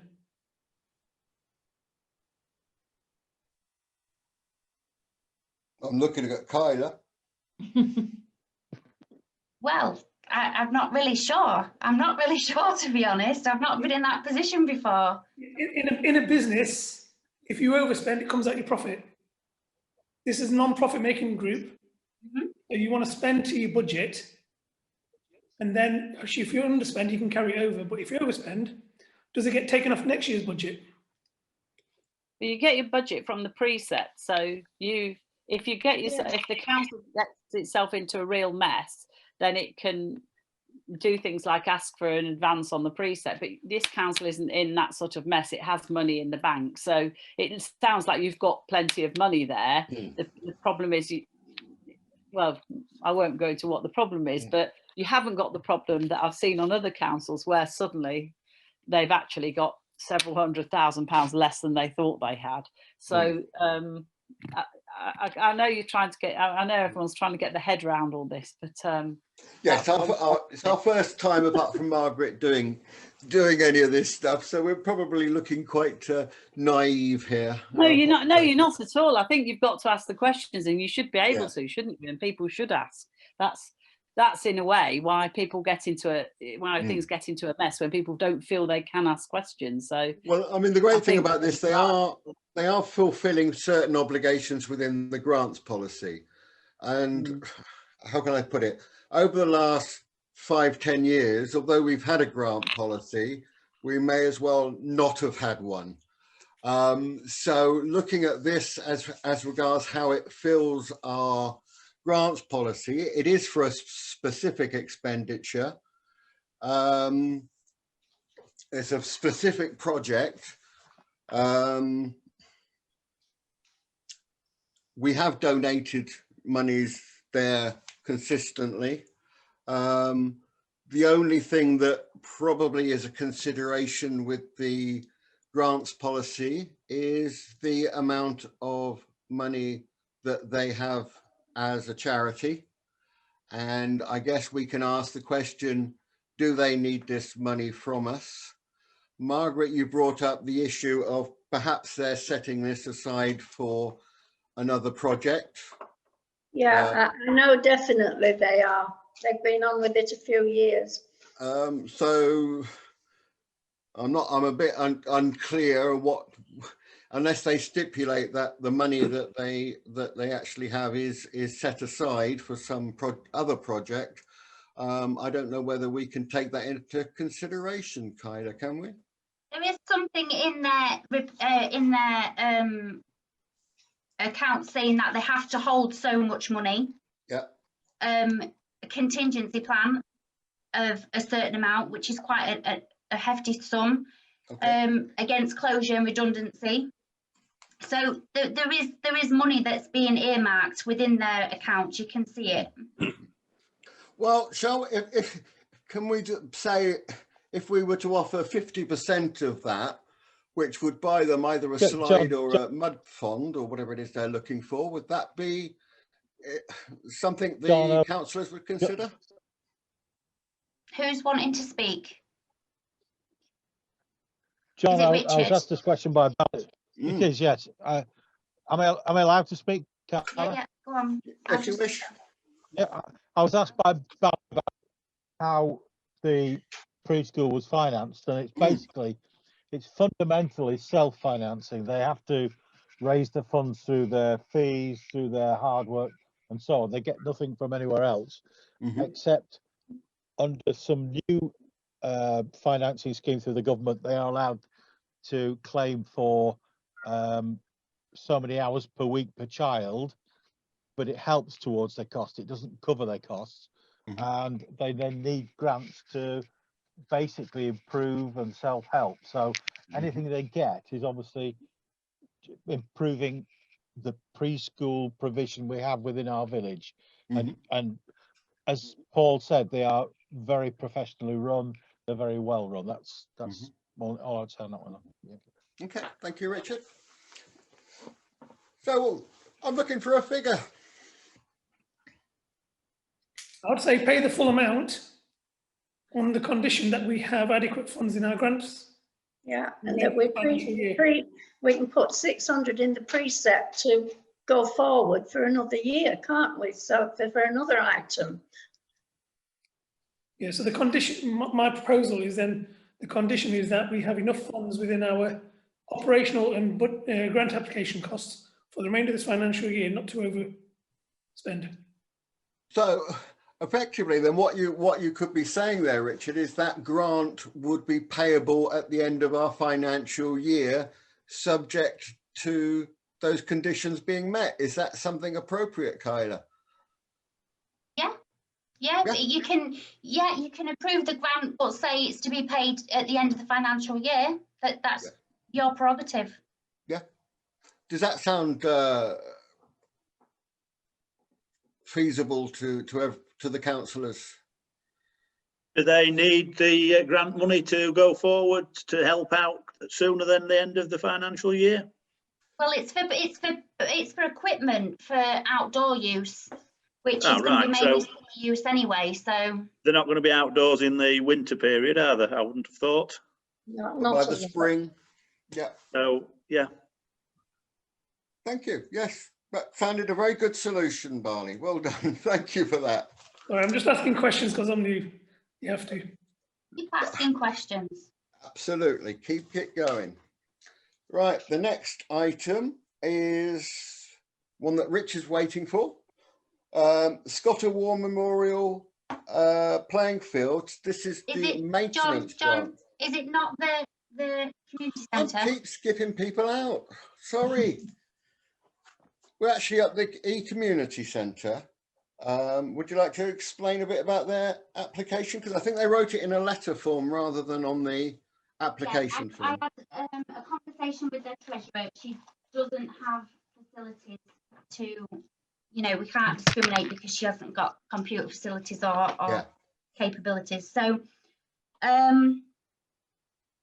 okay, this is the letter. I'm writing on behalf of how do you say it? Say The E-Community Centre, to see if it's possible to obtain a small grant from the parish precept to assist in covering our considerable loss of income during 2020 due to the continued closure of the centre as a result of the coronavirus pandemic. We would normally have lettings on each day of the week throughout the year, and our only income to date has been the annual library sublease of £2,761, which fortunately has been paid, plus £240 from a socially spaced dancing class and one annual general meeting charge of £8. The E-Centre has had considerable expenditure, which we did not expect over the past few months. We had to have a tree looked at, which cost £190. They've had some vandalism at £500, and they've had to have CCTV installed, which cost over £900. We had what we thought was a leak, which cost £800 and a bill of £300. We've obviously had most of the normal expenditure in connection with running of the local facility, which is including utility bills, grass cutting, spout cleaning and other general running costs. So whatever the parish council are able to grant from the parish precept would be much appreciated. I gave her a call and just talked through it with her. Asked her to kind of put a figure to you to consider, which she said £3,000. She sent a copy of the accounts and an explanation to the accounts. Here's a copy of the accounts of the examinator's report. The accounts do look reasonably healthy, as you will see, but we anticipate expenditure with regard to the extensive repair or renewal of the very large windows in the sublet library section, as they are deteriorating rapidly. There is an area at the rear of the building where the two storage sheds are, which need to be made level and concreted over. It's very dangerous. Given the current situation, our considerable loss of income is likely to continue. So whatever is helpful, this would be appreciated. The centre is a well-used and valuable asset to the local community. For your information, the building belongs to the Diocese of Lincoln, but we are, as a management committee, totally responsible for the ongoing repair and maintenance of the facilities. Just to add to that, in my conversation with her, she did say that these repairs to the building was something that this money was put aside, and they were planning to, you know, they had the money for these repairs, but the sudden loss of income due to COVID-19 has kind of thrown a bit of a spanner in the works as to, you know, their continuing funding, basically, and whether they can afford to do everything they need to do. Right. Well, I'm not going to say too much because this is one that I've declared an interest because I'm representing the council on the management committee, but I was there before I became a councillor anyway, and I'm a hall user. So I'm going to step back a bit from this one. But if you want to start the ball rolling, I'll start with Margaret because she's the one on the left of my screen. Yes, it's a bit of a difficult one, I think, this one. It is a community facility for the village, but we've also got other community facilities in the village as well, which see to themselves basically, but we have given grants in the past for updates. They're asking for 3,000. I'm wondering if we should give them a third, 1,000, if we can justify that through the budget, just to help them carry on and re-look next year if they still need more help. Paul, would you like to say something? Yeah, I think that's a very good suggestion, Margaret. Knowing that they have had some vandalism problems and expense in securing the building and one thing and another, which they obviously couldn't budget for, that money might help to cover those costs. Okay, thank you, Paul. Barley, would you like to say something on the community centre? Yeah, absolutely. It's going to benefit the community hugely. So I think conditional for the 1,000, so support Margaret's proposal. Excellent. John, can I say something? Have they explored community COVID grants that are available? They did. They contacted. They asked me to find out about them, and I've spoken to Leslie, and I've directed them to the relevant department at West Lindsey for funding to help out. And I'm not sure whether she's done that yet, but certainly she's aware of West Lindsey's grant. I spoke to her about it as well. And she said that they were going to put in an application to see whether there was anything they could get as well. It's quite a bit of money, Mandy, isn't it?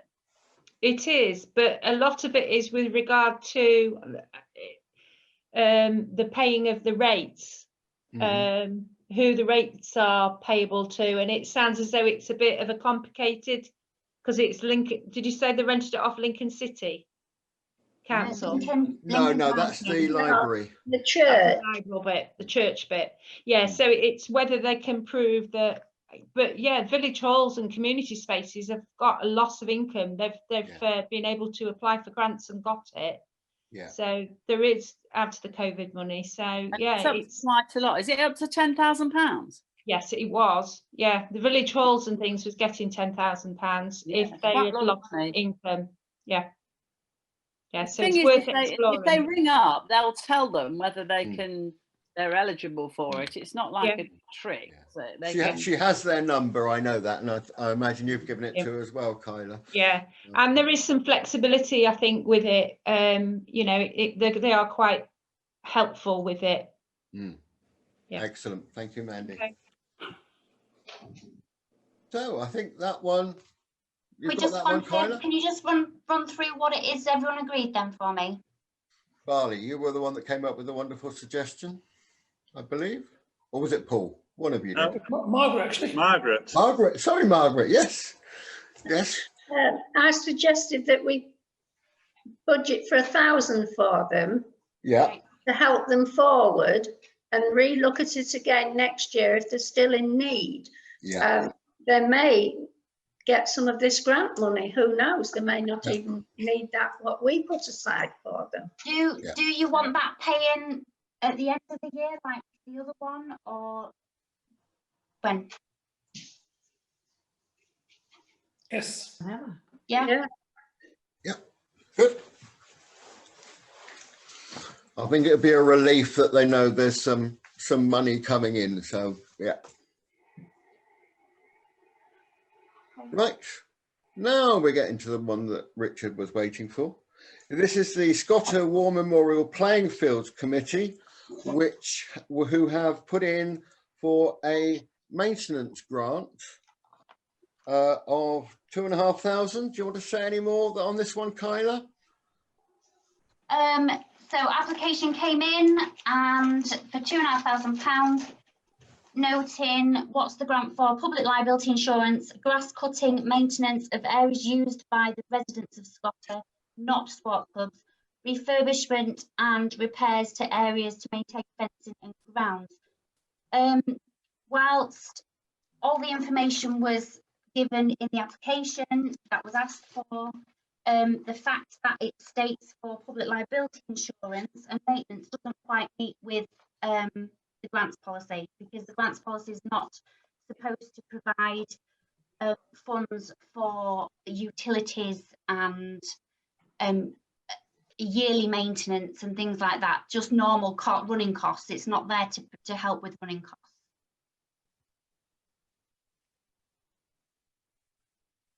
Right, so should we be considering it then, Kyla? That's, well, as per the grants policy, it doesn't fit. So it falls doesn't, outside the grants policy. It So does. It does, yeah.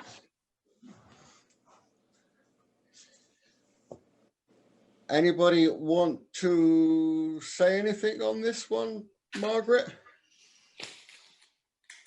Puts us in a certain position if it falls outside of the grants policy, doesn't it? Shall we invite Richard just to explain why it should be considered? Richard's dropped off by the looks of it. Oh, Dropped out.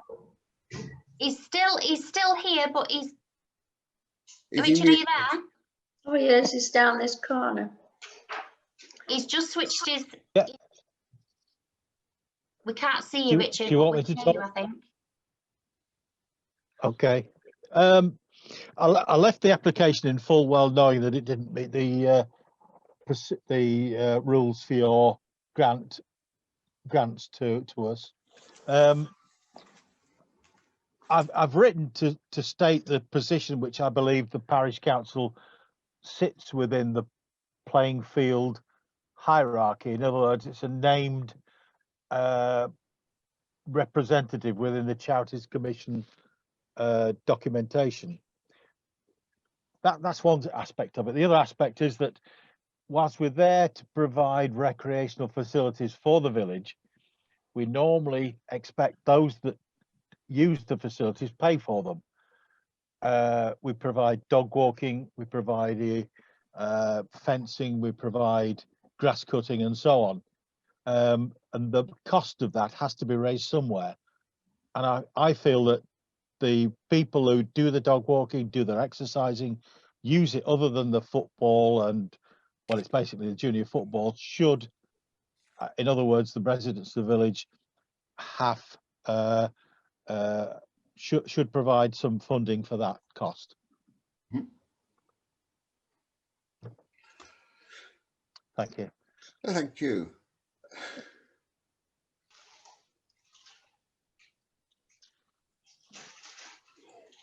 Any other thoughts, Richard? Not Richard, sorry, Paul. Yeah, I'm a little bit taken aback that obviously he applied for it without knowing that it wasn't in our sort of budget plan to go forward. If it had been made a bit more clarified to how we stood on that, that would have been better. Supplying facilities for dog walking, I don't know what that really entails. Obviously the football pitches and everything maintained and the grass cut for them, yes, I go ahead with that. But no, a little bit, you know, in the dark about it, to be honest. Mm-hmm. Kyla, can you shine some light on the dog walking issue? Is this something that is... So the grant, as I understand it, Richard, please correct me if I'm wrong, the grass cutting that they've put down is not anything to do with the playing field.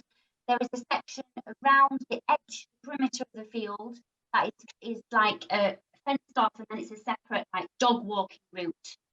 And obviously that has to be maintained, and that is considered a public, you know, they leave that space open to the public, you know, for everyone in the community. It is considered a public space. I mean, this grant kind of comes hand in hand with the next one for the park, where if the park grant goes ahead and they want us to give over we currently maintain the park with insurance, maintenance and ROSPAs, and they want us to sign that back over to them. There is the option of lumping the whole lot together and giving them some kind of like maintenance of public open spaces grant, which, whilst, you know, because it would fall into the category of you are providing something for the community. it wouldn't necessarily be a maintenance of, you know, they're not saying they're going to pay, you know, because we're providing open spaces for everyone within the community. It's not a closed off area. It's not a group. It's not a, you know, a parish council would normally support a park and look after a park. So there is that option, but it's, you know, it's for you to discuss and decide yourselves. What are your thoughts, Barney? I think I'll need to read the grants policy, to be honest. I'm not familiar with the grants policy before I make comment. Okay. Chairman, can I come in a minute? Please do. It's only on the, again, I've not really looked at the project as a whole, but I would think that playing fields have a huge problem with people just letting their dogs go on there and then foul on there, and that becomes a massive health issue for kids that are sliding around. And even if it's cleared up, it still can be pretty horrible. And so I'm only thinking that perhaps that's why, you know, quite often people take their kids to football at the weekend. They take the dog out and walk around with the dog, and it gives them somewhere to go to have a little walk with the dog, and let it do its business away from the actual playing field area, and rather than clearing it up on there. I don't know. Richard would be able to perhaps throw more light on it. But certainly when I've seen walkers, they've actually not followed any path, and I was surprised when I heard that there was an actual path. It's well, I think it probably just makes it easier for them to say, look, can you keep your dogs off the football pitch, please? It's rather than it being a place where you take your dog to go take it for a walk, because obviously there's quite a lot of places to walk around Scotter, but I don't know. It was just a thought. I mean, this is a big project, isn't it? I think that. Well, this is just to do with the maintenance of the, as you referred to, the grass cutting and the insurance. And I think historically, it's been, well, every invoice put to the council by the Playing Fields Committee has been paid without any reference to any policies. It's just been rubber stamped, I think I'm right in saying. But of course, we're trying to do things properly now, and we're trying to deal with each application without just rubber stamping it, which is probably why we're being critical or scrutinising it far more than we've ever done. I think quite often you see the groups will get money for capital projects and then ask the councils to, you know, look after, you know, almost like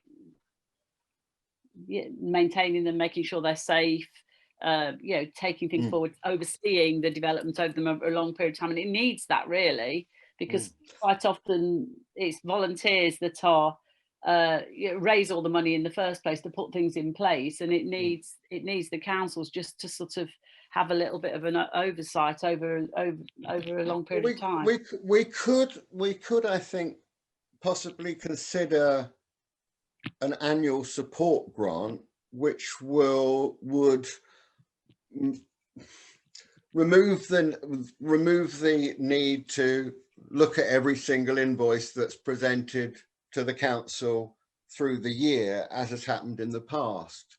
If we were able to allocate a grant to say, look, this is in recognition, this is in, you know, to support the dog walkers and all the work you're doing, you know, we could put within our budget a grant to support the playing field, but then there wouldn't be the consideration of insurance or further grass cutting or mole extermination. There would be a maintenance grant supplied by the parish council. That's a possibility here, if anybody has any thoughts on that. Paul? Can I just clarify the grants policy for people, yes, please? It says the application must relate to some specific form of capital expenditure or project, and not to any regular item or maintenance or other revenue items such as utility or staffing costs.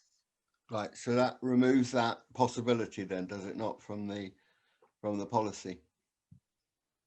I think if you're going to give, I mean, that obviously, as it stands, because they've put down public liability insurance, obviously that's an annual running cost, isn't it? So it falls into that category. But I mean, going forward, if it's lumped together as something, as in for, I don't know how the support grant would kind of.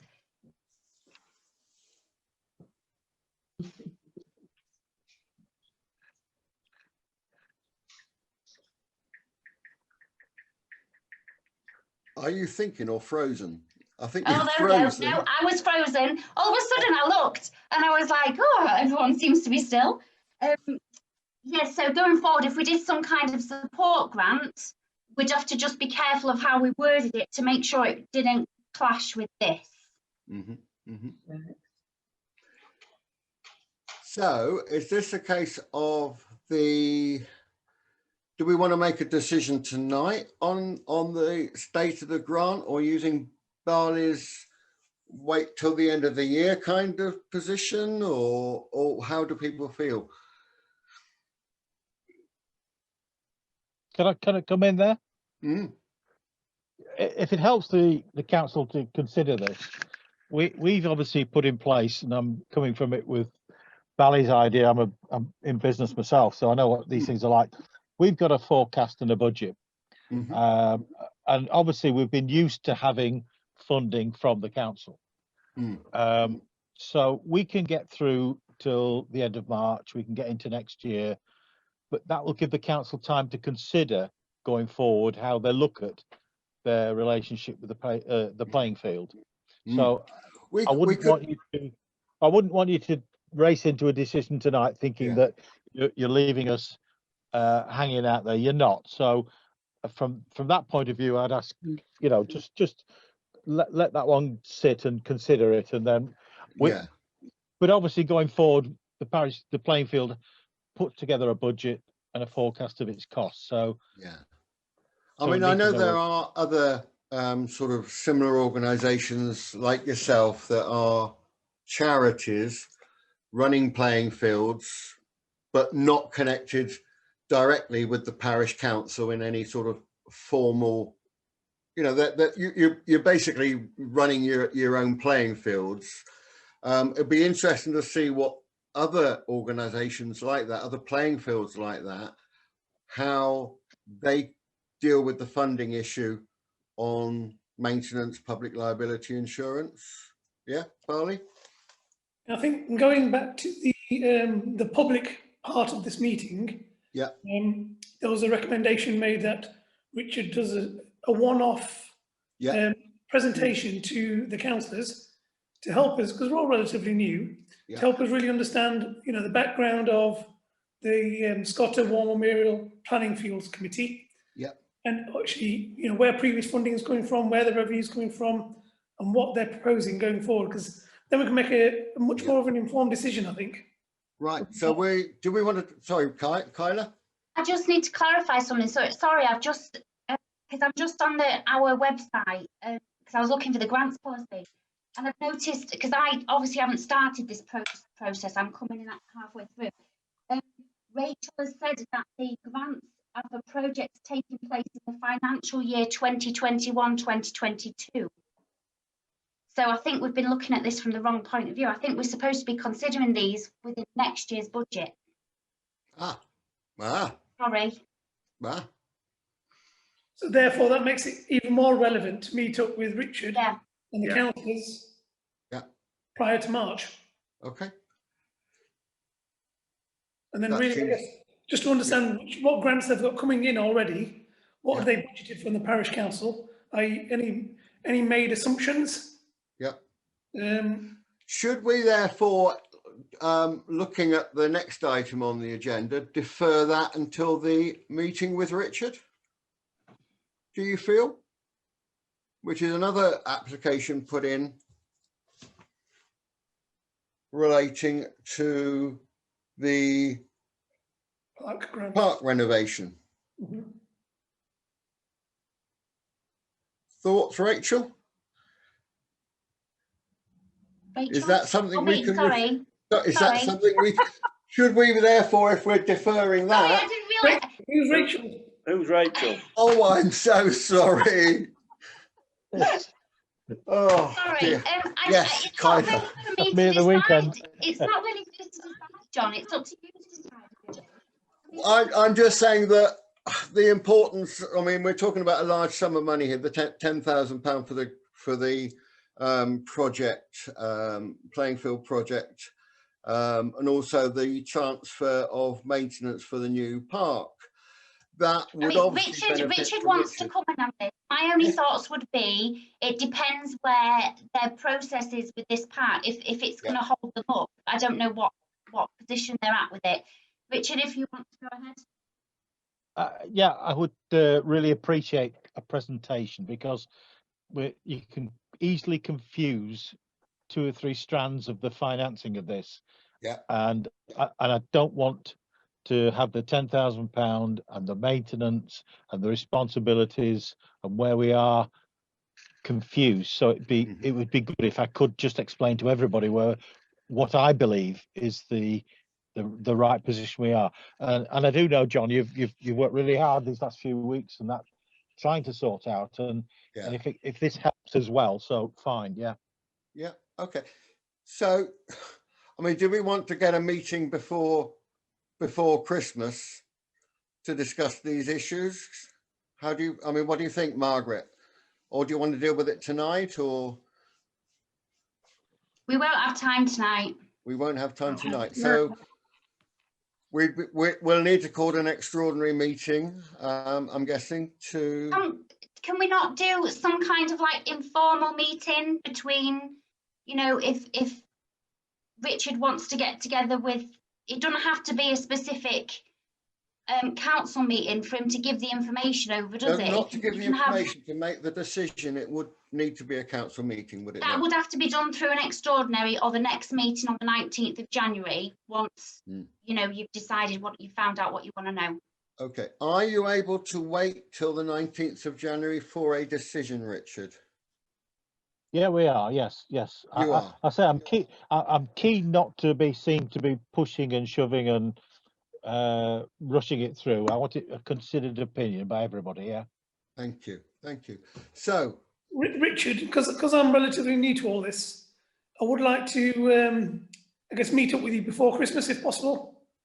Yeah, no problem. I'll sort that out with you independently, and if anyone else wants to join, that'd be good. Yeah, yes, no problem. I think so. Just want to get my head around it all. Yeah, I think a lot of us really need to get a little bit of advice and on the presentation, what Richard's giving us, to sort of realise what we're going forward and what we're maybe going to put money into or not. And I think by him doing his presentation, it would clarify a lot for us. Yeah. So, right, so we shall arrange with Kyla's assistance a convenient time for us all to meet and defer the decisions till next January meeting. Yes, that's okay. That's good. Go along with that. So, the next thing is also to do with the Scottawall Memorial Playing Field. This is to appoint somebody to the committee. Now, I'm just wondering whether or not, once you're all better informed, you might be more willing to sit on the committee. So we could defer that, although I know you've got a meeting coming up, haven't you, Richard?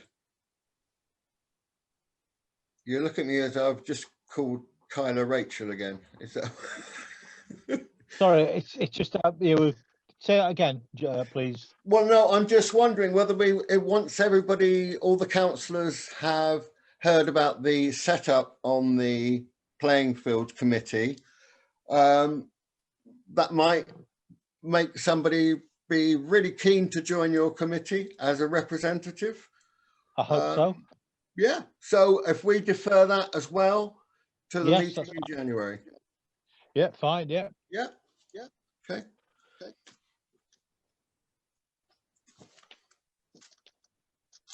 Right, next, this is a bit more simple now. Number 18 on the agenda, discuss appointing an internal auditor for the period 2021.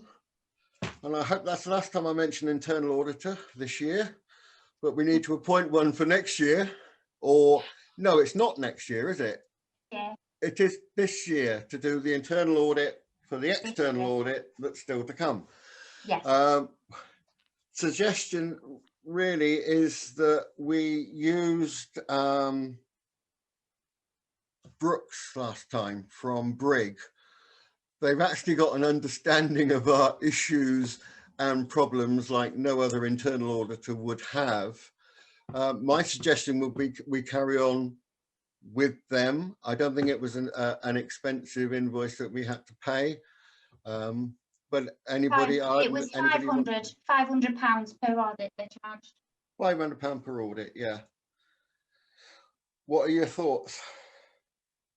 If they've got some insight into what we've had to deal with in the past, I think the knowledge is better that way than bringing somebody new in to try and unravel everything. Yeah, we've got to have it done. So, and when we looked at previous records that going back a long while that Maria had done, she'd used Brooks as well. Yeah, I think the fact that we are still nowhere near as compliant a council as we would like to be, it's probably better that we use Brooks this year.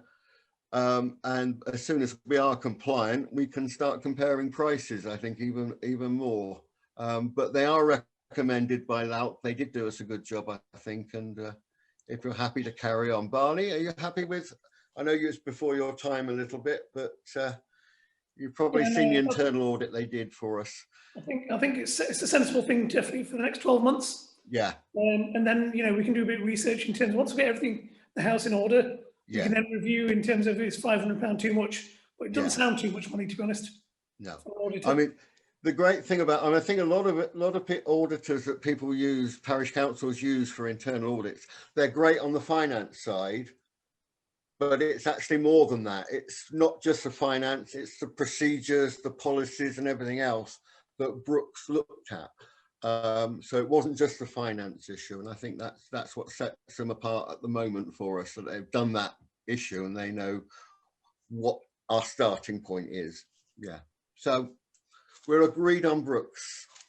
Right. So can I just confirm then that I will first check that they are available for us.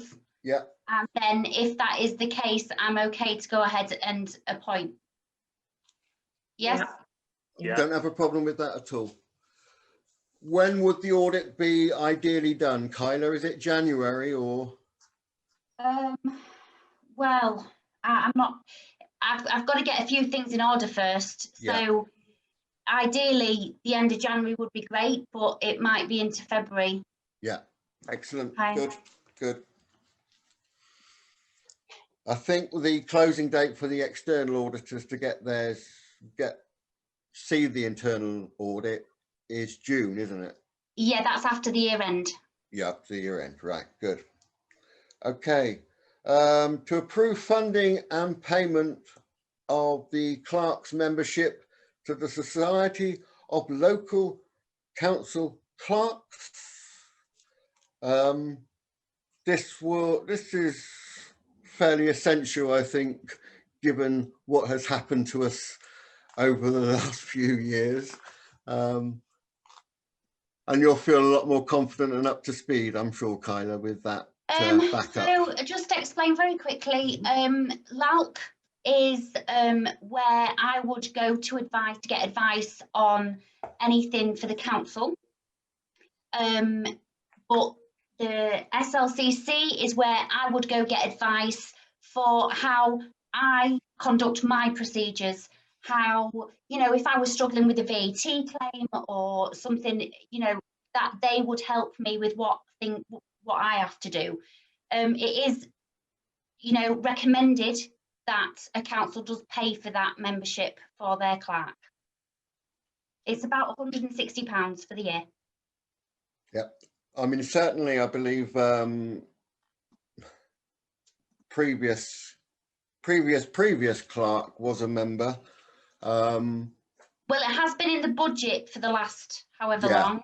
And we have been paying something, but I'm not quite. We've been paying something to somebody, but yes. So yeah, I mean, I certainly approve that. Yeah. Yeah, brilliant. To receive quotations for PAYE and appoint an accountant to look after the PAYE. Now that probably. Do you want me to explain? Yes, please. Okay, 2 quotes were given. One from our NS, which was £25 plus VAT per month. And then there was one from S. Smith and Co, which was £50 setup fee and £12.50 per month. This is to ensure that, you know, I get a pay slip and that all the taxes are done and the national insurance contributions. Basically, they work it all out, they give me it, and we just pay it. So it's just to approve one or the other. All I can say is my dealings with getting quotes, the S. Smith, the company, were much more helpful than the other, but I don't have any experience of either of them. Yeah. I do know a little bit about RNS, and I would recommend Smith. Oh. Well, yeah, it sounds okay. I know about pay, so it's not it's not rocket science, but you've got to know what you're doing. Well, we haven't done it for 3 years, but not let that not worry you. Just didn't know it wasn't happening, did we? We've not delved too deeply into that one. Yeah, I both endorse Smiths as well. Yeah, thank you, thank you, Barney. Yeah, we'll go with that. It is something that maybe in the future we could bring back in-house, but at the minute I just don't have the capacity to get involved in it. Yeah. You know, so. Well, better that we get the cemetery and the allotments up to functioning, and you can concentrate on that than PAYE, I think. Right. This is next bit. Kyla's looking to start her own little library here, and it's to approve the purchase of. This number 21. It's what? Number 21. Allotments. Oh, I put a blooming great tick through that. Okay, to receive an update on allotment and approve the purchase of a combination lock for Scotterthorpe allotments up to the value of £20. Yes. Well, we spoke about it earlier. It's as I said earlier, so it's just to. Oh, I mean, yes, absolutely.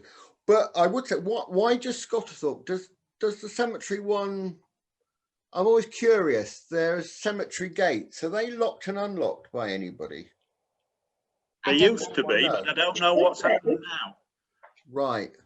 I don't go past late at night, but before COVID and everything else, I think a gentleman on Westcliff Road used to do lock them and unlock them as a sort of a voluntary bits and pieces, but I don't know for over a year or so what's happened. Okay. I can find out. Yeah. The other thing, while I was on about the cemetery and everything, just going back to the store, are we getting access to it to see what obviously kit of ours is still in there for? Kyla had a nice little look around, didn't you, Kyla? Would you like to say about your findings? Well done. Well done. I've been in there and it's immaculate. It's cleaned. It's clean. I think I don't know whether that's an ongoing thing or a new thing, but it's immaculate, and he's done me an inventory of everything that's in there. Oh, right. Unfortunately, we didn't find a ride-on mower. That's still not located. We haven't got one. I know you ain't got one. We haven't had one. We haven't had one for a few years. Margaret, do you know where it was sold to? Green Stripe. Green Stripe. We went, instead of getting a new replacement, we went on to the yearly,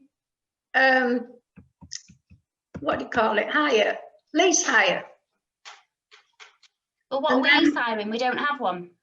So, well, we would do away with that when the village person became ill and it came up for lease again, we got Jess Troop to do the grass cutting. We got quotations and then it went to Jess Troop to do it.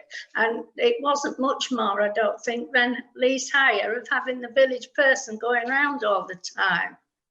Okay, can I just explain about the lawnmower then? So in April 2017, we bought a lawnmower. We traded in the one we already had. And we traded in, got about £6,000 from Green Stripe against the new one, which was a new purchase of 13,500.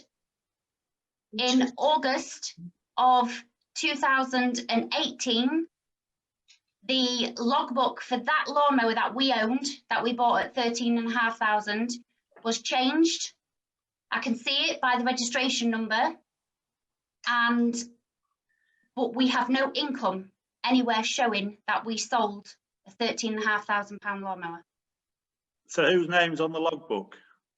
I can't see that, it's private information. I just know that it's changed on the 7th of August 2018, and I know that the vehicle is now sawn off the road because it was registered on a registration number. So when did Jess Coop start doing the contract grass cutting? Prior to that, I've spoken to Jess. He doesn't have the lawnmower. He says he doesn't have it. He was offered it and he doesn't have it. I've spoken to Green Stripe. They've sent us a copy of their accounts. There is nothing on there to say they purchased a lawnmower off us in August of 2018. Right. So there's a lot of money gone missing there then. So I can't say. All I can say is we had it. It's not. We've not got it any longer. The logbook's changed, and we've got no income from a sale of it.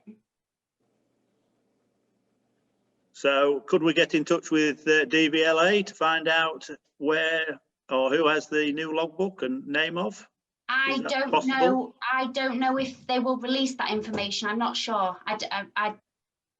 It's private information, isn't it? I don't know if they would release it to us, would they? They would release it to a firm of solicitors, but I mean, we could ask HETS or something to do a DVLA search or whatever it's called nowadays.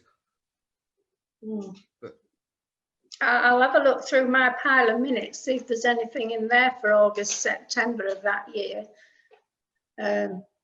I can't recall any sale or anything, but that was the situation that occurred, and I'm sure we went on to lease hire.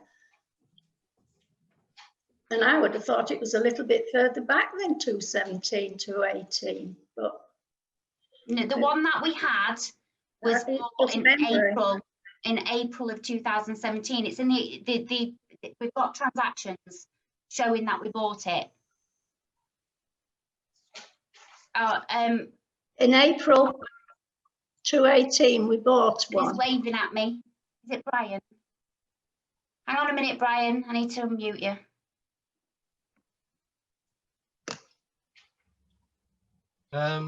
It's all right for me to talk? Yes, please. Let me just, John, you need to kind of officially suspend meeting when someone. I'll suspend the meeting officially then. Oh, thank you. I actually have one of the allotments up at the cemetery. Yeah. The lawnmower and the grass cutting, and I can't remember whether it was John who's now retired or whether it's the village person who took over, but I seem to recall, and Margaret probably will know more, the lawnmower was stolen.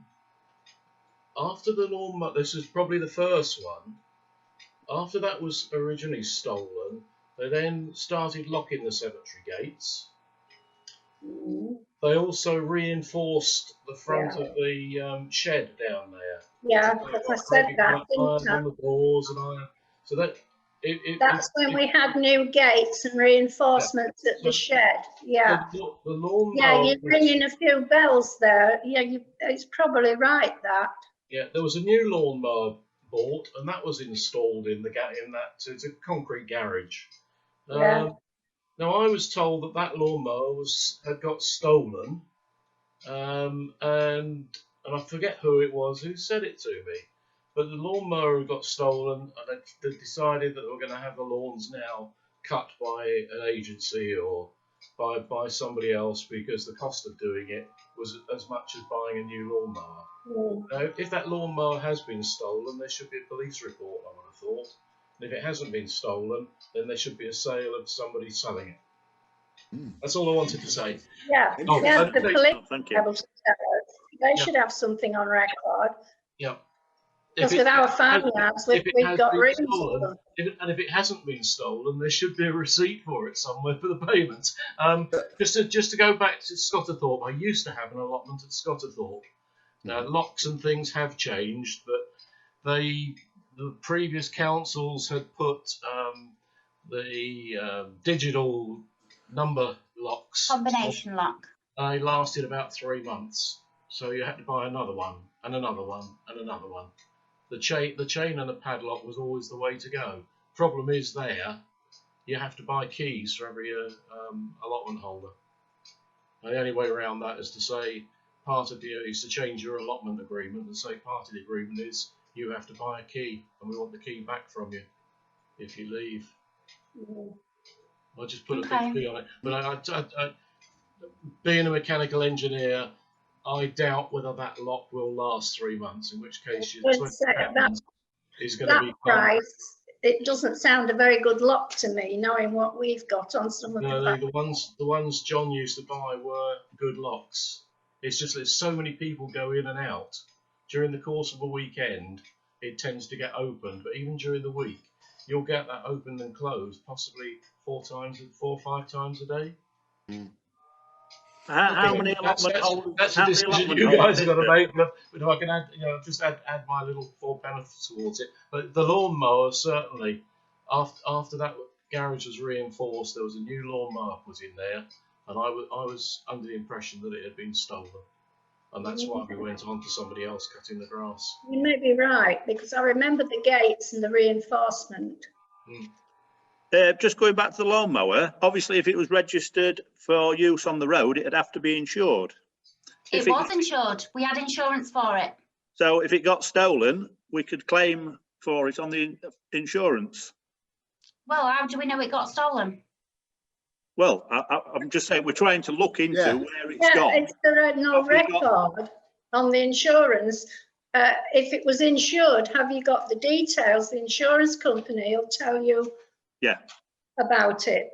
That's what I was trying to get to, to see if we had a claim after it had been stolen and whether it had been paid out or not, or whether, we're just trying to find out where it had gone, really. All right, I'll look into the insurance. Yeah, good. Just going back to the allotment locks, how many people actually have a plot on the allotments? Well, there's 40 plots. Right, so if you buy a padlock and you need 40 odd keys, I think it's well over £1 a go for a key plus the lock. I'm just thinking which way you want to look at it. And I can understand why you say a combination one, because then obviously it'll last. I'm just weighing up the pros and cons to which way would be best to go. Should we have a word with our neighbourhood watch coordinator when we speak to him next? Yeah. Let's get a suggestion from him. Could do. Because, I mean, he's an ex-policeman. The better the lock, the stronger the mechanism should be, shouldn't they? I mean, we have key locks, but I mean, they bring that gas freeze and bang, they're in, aren't they? I mean, it might well be worth consulting him on our security for our assets when we know what our assets are. I think in the short term, it's worthwhile having a combination. Yeah, well, there's 14 benches, I think, somewhere. Might be 16 by now. We did get some new ones, or they may have been replaced. They breed, Margaret. Pardon? Are they breeding benches? I mean, we've gone from 14 to 16. Well, the dotted all over.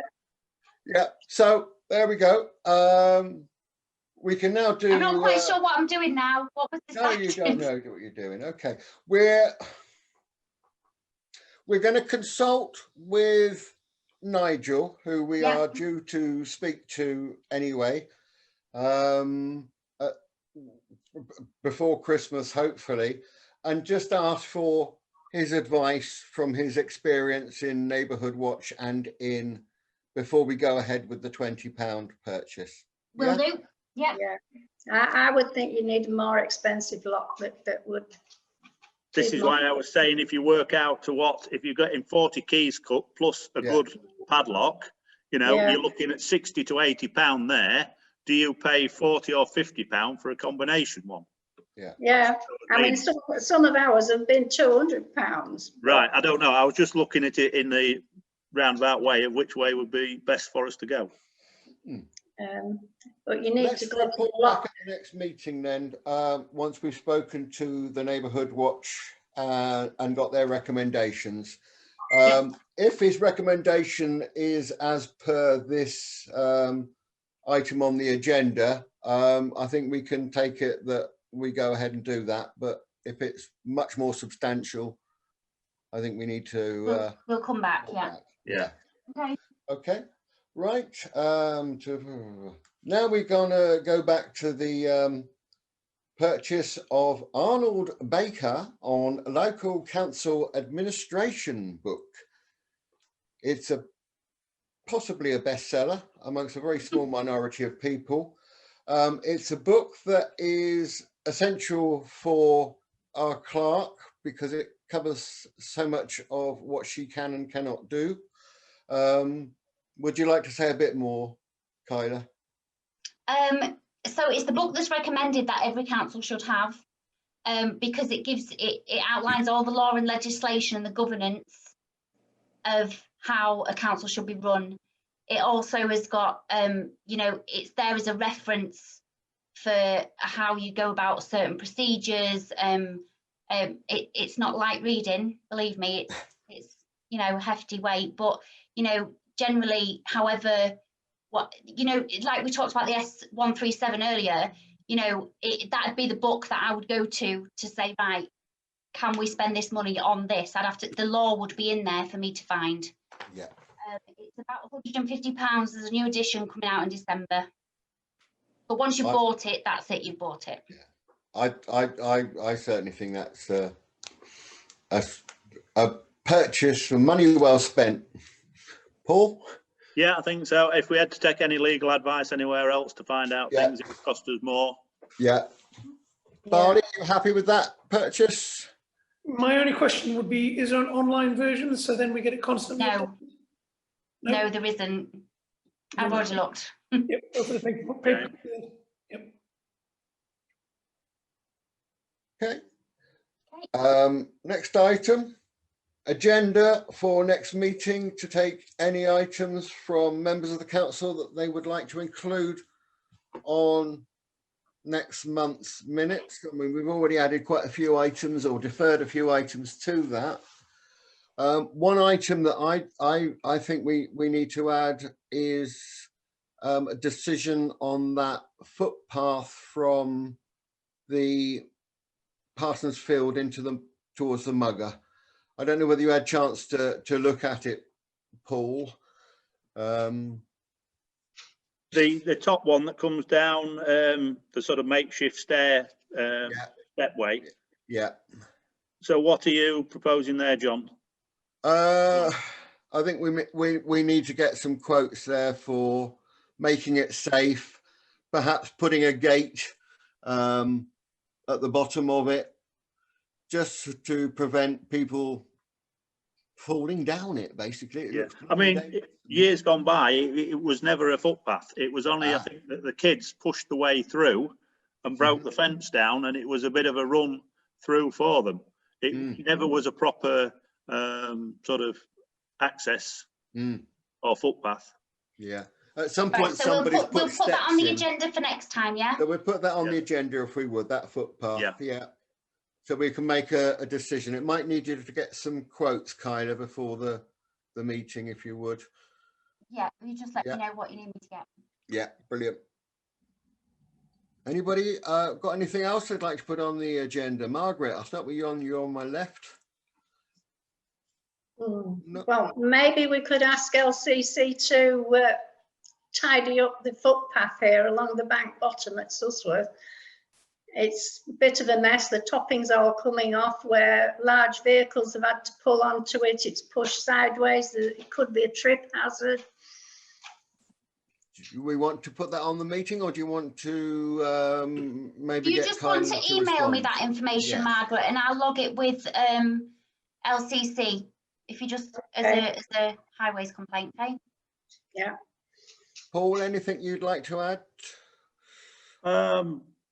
Obviously, see what with Leslie, what goes forward to do with you know, the Environment Agency and the Internal Drainage Board, to how we progress with the river. Yeah. Should we move our meeting, do you think, until after Leslie's meeting? Leslie, do you think you'd have something to report concrete on that, or? Isn't the meeting on the 16th of this month with what Leslie's having with the Internal Drainage Board people? No, I've got a meeting with the Lincolnshire County Council flood lead, so which is next Wednesday. Once I've got a feel from them as to whether they're going to sort of try and support us, then we've got that list of people that we can then have offered to help, and then we'll pull a meeting together with them. Right. Yeah. Okay. Yeah. That's fine. Yeah. Thank you. Yeah. Is that all right with you? Yeah. Yeah, that's fine. Barney, is there anything you'd like to add to the agenda to discuss? I think it's just there's a couple of bits really. I guess my main bit is one's around the budgeting. Yep. So I presume that's an ongoing agenda item. Yeah, it'll be back on the agenda for January. And then obviously you know, what is available left in terms of grants and operational costs. Yeah. Can I just go back to the grants that we said we would pay at the end of the year when we had the money left? So on the revelation that they are for next year's budget, does the approval stand as we agreed? So preschool, so Scotland Bowls to get £1,000. This is in next year's budget. So from 1st of April 2021 to the end of that financial year. Okay. Okay. And then the preschool,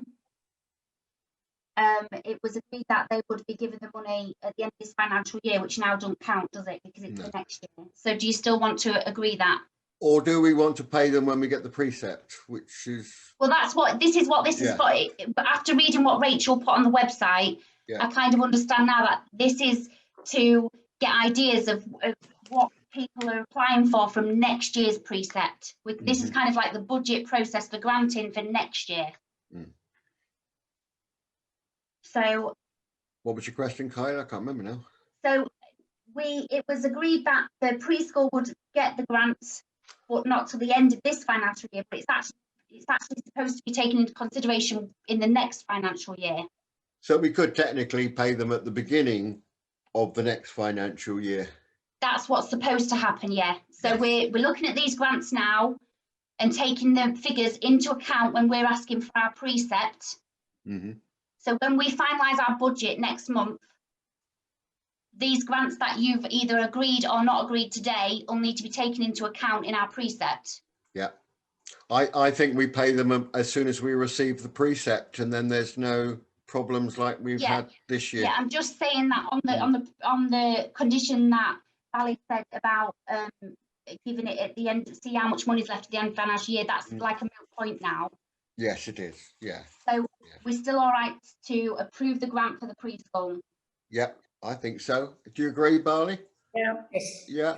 So basically, we've got rid of it as soon as the precept arrives. Yes. So basically, all the grants that we've been discussing today are for the next financial year, not for the current financial year. Yes. That's where my question was, because if we've only got 35k left in the pot, we don't know if we've got any hidden costs that may come around.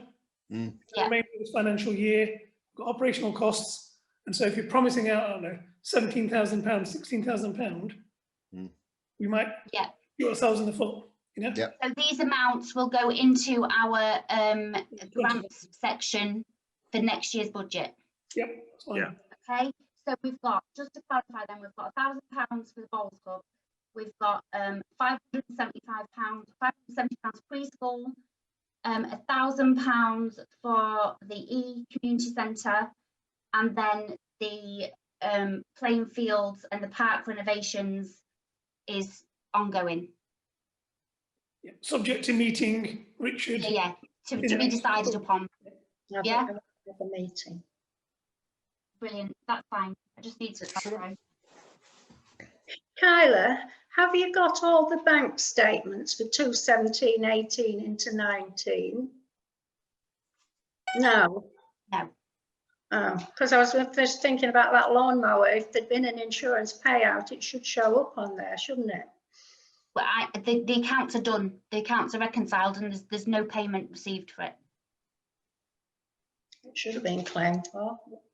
Yeah, all right. Original quote back to the insurance company to see if they've done anything on it. Okay. We do know who it was insured with, obviously. I'll do some digging.